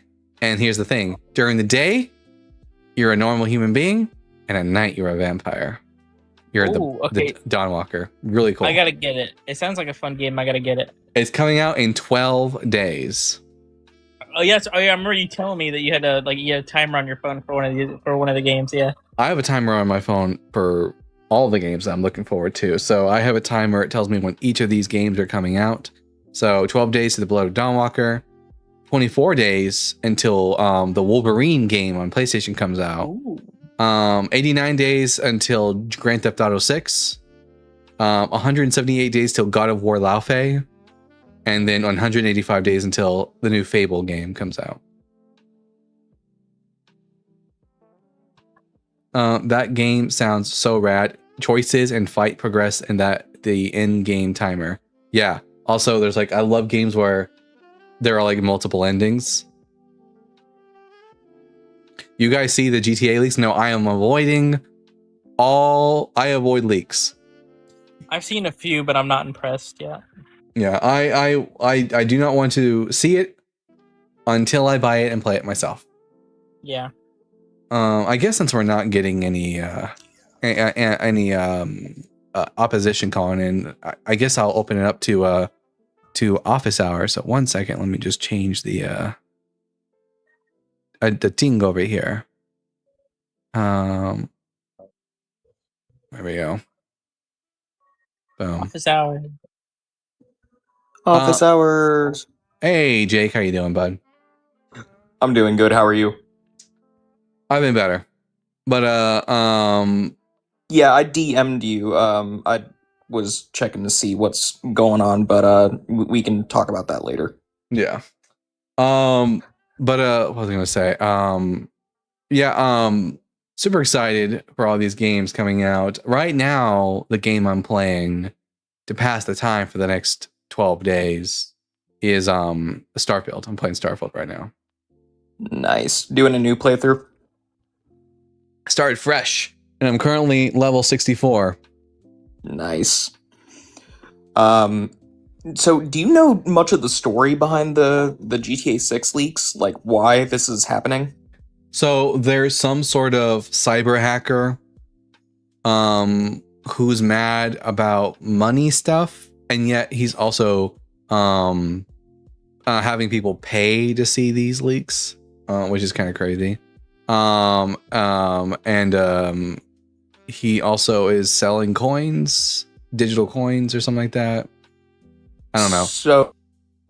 So there's actually a new update for this whole thing, because it seems like he's not as much of a grifter as people thought. I guess what's happening is he is upset about the whole like Sony switching to digital thing and Rockstar not releasing a physical copy. But the other problem is he is tired of like this paywall stuff, and then Rockstar is in a little bit of trouble for not paying employees properly. So he is threatening to release a full working PC version of the game for free to people if they don't meet his demands. And Rockstar was trying to come after him, but he said that if that happens, he has a kill switch. And if that kill switch goes off, the game will just release for free. So if he gets arrested, the game releases for free. If they don't meet his demands, the game releases for free. Damn, that's pretty crazy. Now I don't. Yeah. Now the downside for me is I don't play on the PC. I'm a console person. I have a PlayStation 5 and an Xbox Series X. Hell yeah. And I mean, Yeah, me too. I have a PC. It's just that this one's not very good for gaming. It's I mean, I'm not going to complain. This thing was given to me for free by Justin. So like, you know, I'm very grateful for it. But like, I tried playing Skyrim on it, modded Skyrim, and it barely runs. Yeah. Well, it's barely running right now on like anything. I guess they did an update, and if you open the map 4 times on the game just crashes. Oh, on the pirated version of the game or the official? The official version. They did some sort of update, and I guess what it's doing is crashing the game after you open the map. What? Oh, wait, Skyrim? Yeah. Oh, I haven't had that problem. It must like be this is a recent thing in the last couple of days. Yeah, I haven't had that. I've played Skyrim since then. I haven't had it. I haven't had that problem yet. Maybe it's just the PC version. I don't know. Maybe. What I've heard is it is crashing the game for certain people. I have a playthrough right now on Skyrim where I'm playing as a hot vampire chick. Nice. It's a, you know, this is like I'm so excited for Blood of Dawnwalker. Real quick, I'm gonna bring up Discord guest. Now the office hours is going. M, go ahead and accept. I've invited you to speak, so go ahead and request up.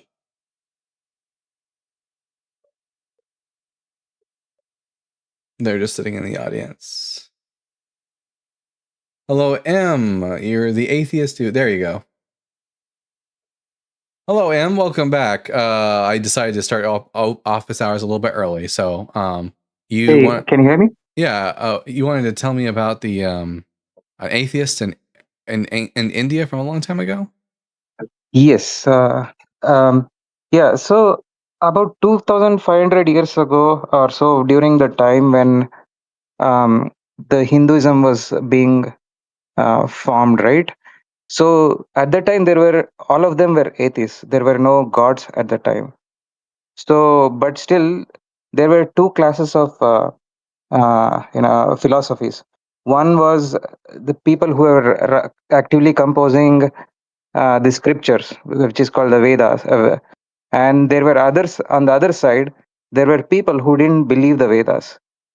So on the side that there were the people who didn't believe the Vedas, some of them. There was one class. There is one class called the Buddhists, but there is also another who are called the Charvakas, who were like materialists and atheists, and they didn't believe in even the karma, the soul, no gods, nothing. So the only reason we know about them is because at that time, long time ago, there was a rule that if somebody has some certain beliefs and you have to debate against them, you have to first steelman their beliefs.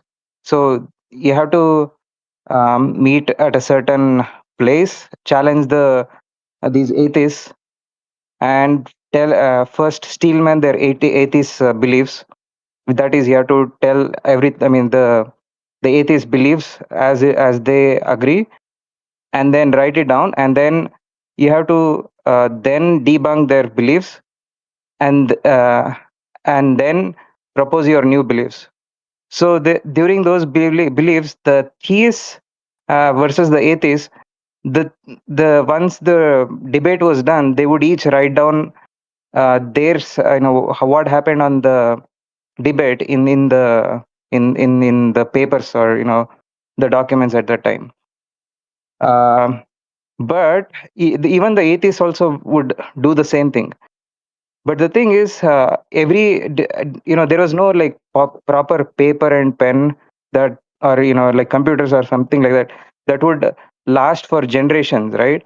So every 100 or 200 years ago, every 100 or 200 years later, they had to take that out and rewrite it and then preserve it again. But the problem with these atheists was there was no state funding. There was no state funding, and they went against all those priests and all the others who believed in the gods. So there was no funding, because also to take all those documents and recompose, it would take a lot of effort and resources that the atheists didn't have.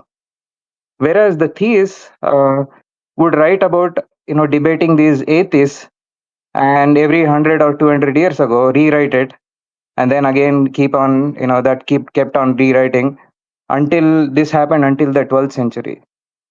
And after the 12th century, these we still know that from the writings of some of the Indian theists, that these atheists were still this atheist philosophy was still being practiced. But during the 12th century, the Arabs invaded India, and everyone, all the atheists, everyone has to join one bandwagon into Hinduism, and that's why that's why we lost atheism in the Hindu culture or Indian culture. Well, you learn something new every day. That's very cool. I'll have to look more into that. Thank you for sharing that information with us, Em. Sure, thanks. You have a wonderful day. All right. We want to bring up now Wyatt, who says that they can bring substance to the conversation. So let's cross our fingers. Wyatt, are you at least 18 years old? Yeah, I am. I turned 18 on April 10th. And what pronouns do you go by? He, him. And are you a Bible believer? No. Are you arguing for atheism or? I'm an atheist. Oh, you are an atheist. Okay, my fault. Never mind. Oh, okay. Well, all right, I'll see you. This is office hours if you have a question you'd like to ask about the Bible. Oh, you are. Well, I mean, yeah, that's kind of. I've just been trying to find little debate lives to go on because, I just have a lot of questions about it. I've ever thought about. Are you an atheist yourself? I'm agnostic atheist. Have you ever thought about starting your own channel and taking on, talking to people? I have, and I feel like that's something I might start doing soon. Yeah. Good luck with that. It's very rewarding if you you get lots of practice in. You get very good at it. Do you answer question? Like, if I had a question, would you be able to answer it? Yeah. Okay, so I don't know. I guess what I don't understand is if God's all powerful, then how does He allow suffering? Right. Yeah. Well, I mean, the problem wouldn't be if God is all powerful, how can He allow suffering? But if God is all powerful and all good, how can He allow suffering? Yeah. And there really isn't any good answer for that. It could just be that God is all powerful, but He's a dickhead, or maybe He's all good. He's just not all powerful. But He can't be both, and us have the world we have today. It's quite impossible. Yeah, this is one of the biggest problems with the worldview, because if you believe that He's the Triomnes, but yet there's suffering, then it means that He has to lack at least one of these properties. Either He's not all powerful, but He's all knowing and all good, and that means that He can't stop the suffering, but He knows about it and wants to, but He can't. Or He's not all good, and it just means that He's bad. And it means He doesn't have the all good property, or He's not all knowing and doesn't know about suffering. This is one of those problems where the triomni properties are like a really are a problem for the belief in a deity, because you have to explain why there's unnecessary suffering in the world. Yeah, and I don't know. I guess obviously Christians believe. I work with a lot of Christians, and I know I used to go to a private school, and they, seem to believe that He's an all powerful, all good, and all knowing God. But I just feel like that can all three can't be true, But do you think the majority of people who claim that they are Christian in America are actually Christian, or do you think they just say it due to peer pressure? Well, we have to take them at their word, as we're not mind readers. People can believe one thing and act in accordance with something contrary to that belief. So, we got people who say they're Christian, and then they come up here and act like they make an ass of themselves. And it could very well be that they are convinced that Christianity is true. They're just not very good at acting out the principles and virtues of their religion. So we have to take them at their word, as we don't want to be like the Christians who make the claim that we aren't actually atheists. Yeah, a Christian would be a person who believes in Jesus Christ and believes that He rose from the dead and that the Father raised Him. We can't mind read people to know whether this is actually something they believe or not. We have to just kind of believe that that's what they believe. We just have to kind of trust their word that they're telling the truth, that that's what they believe. And then if they act contrary to what the religion teaches, that doesn't necessarily tell us they don't actually believe that. It just tells us that they're not really good at doing what they believe in.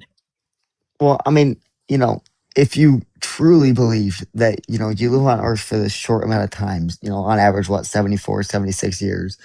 And if you truly believed at the end of that time that you were going to be judged and you were going to be sent to either an amazing place that, so amazing you can't even imagine it, or you'll be sent to hell, which is the worst place imaginable, you would think people would live their lives in a completely different way, right? So that's why I just don't understand why so many people claim to be associated or in accordance with this religion, but then somehow, even under the threat of eternity in a fiery pit, somehow they choose to make mistakes. And then they always say they always say stuff like, "Oh, but I prayed, so it's fine."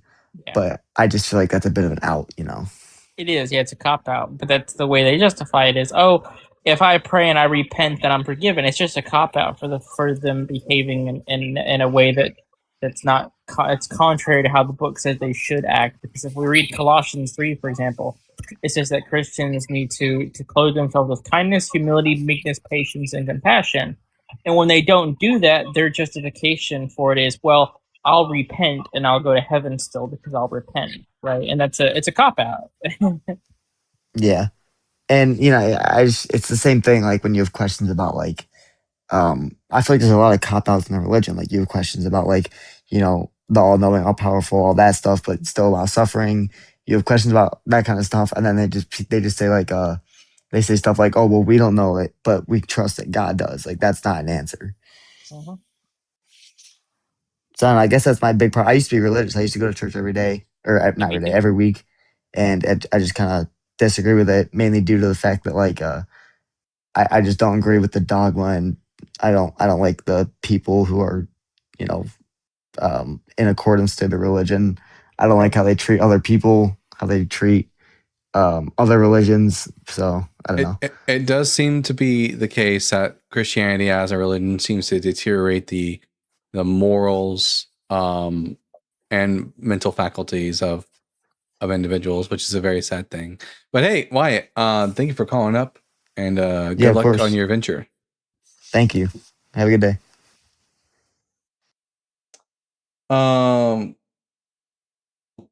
Anyways, yeah. Big W to Wyatt. It's always great to see people starting out in the deconstruction community. Fantastic stuff.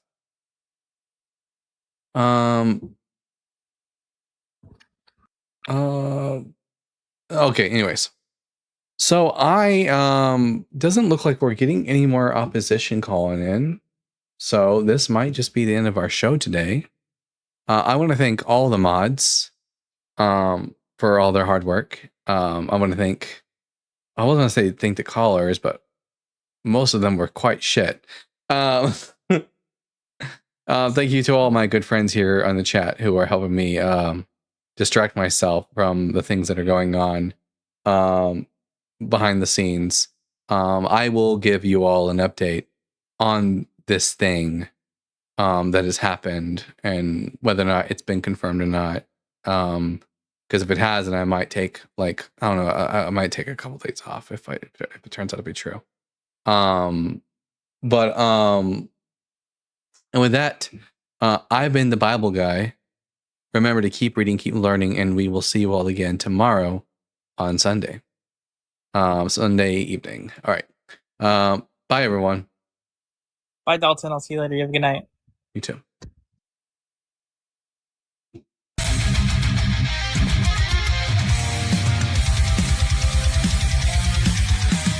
Born from dust and questioning fire, wielding truth like a sword of desire. Ancient scrolls and cosmic flame. He tears through myth, he breaks the chain. Echoes of prophets, the stars align. Knowledge and thunder intertwine. Reason ascends where blind faith fell. He reads the word and he reads it well. The Bible guide, seeker of the light. Through time and fire he rides the night. With reason's blade and wisdom's cry.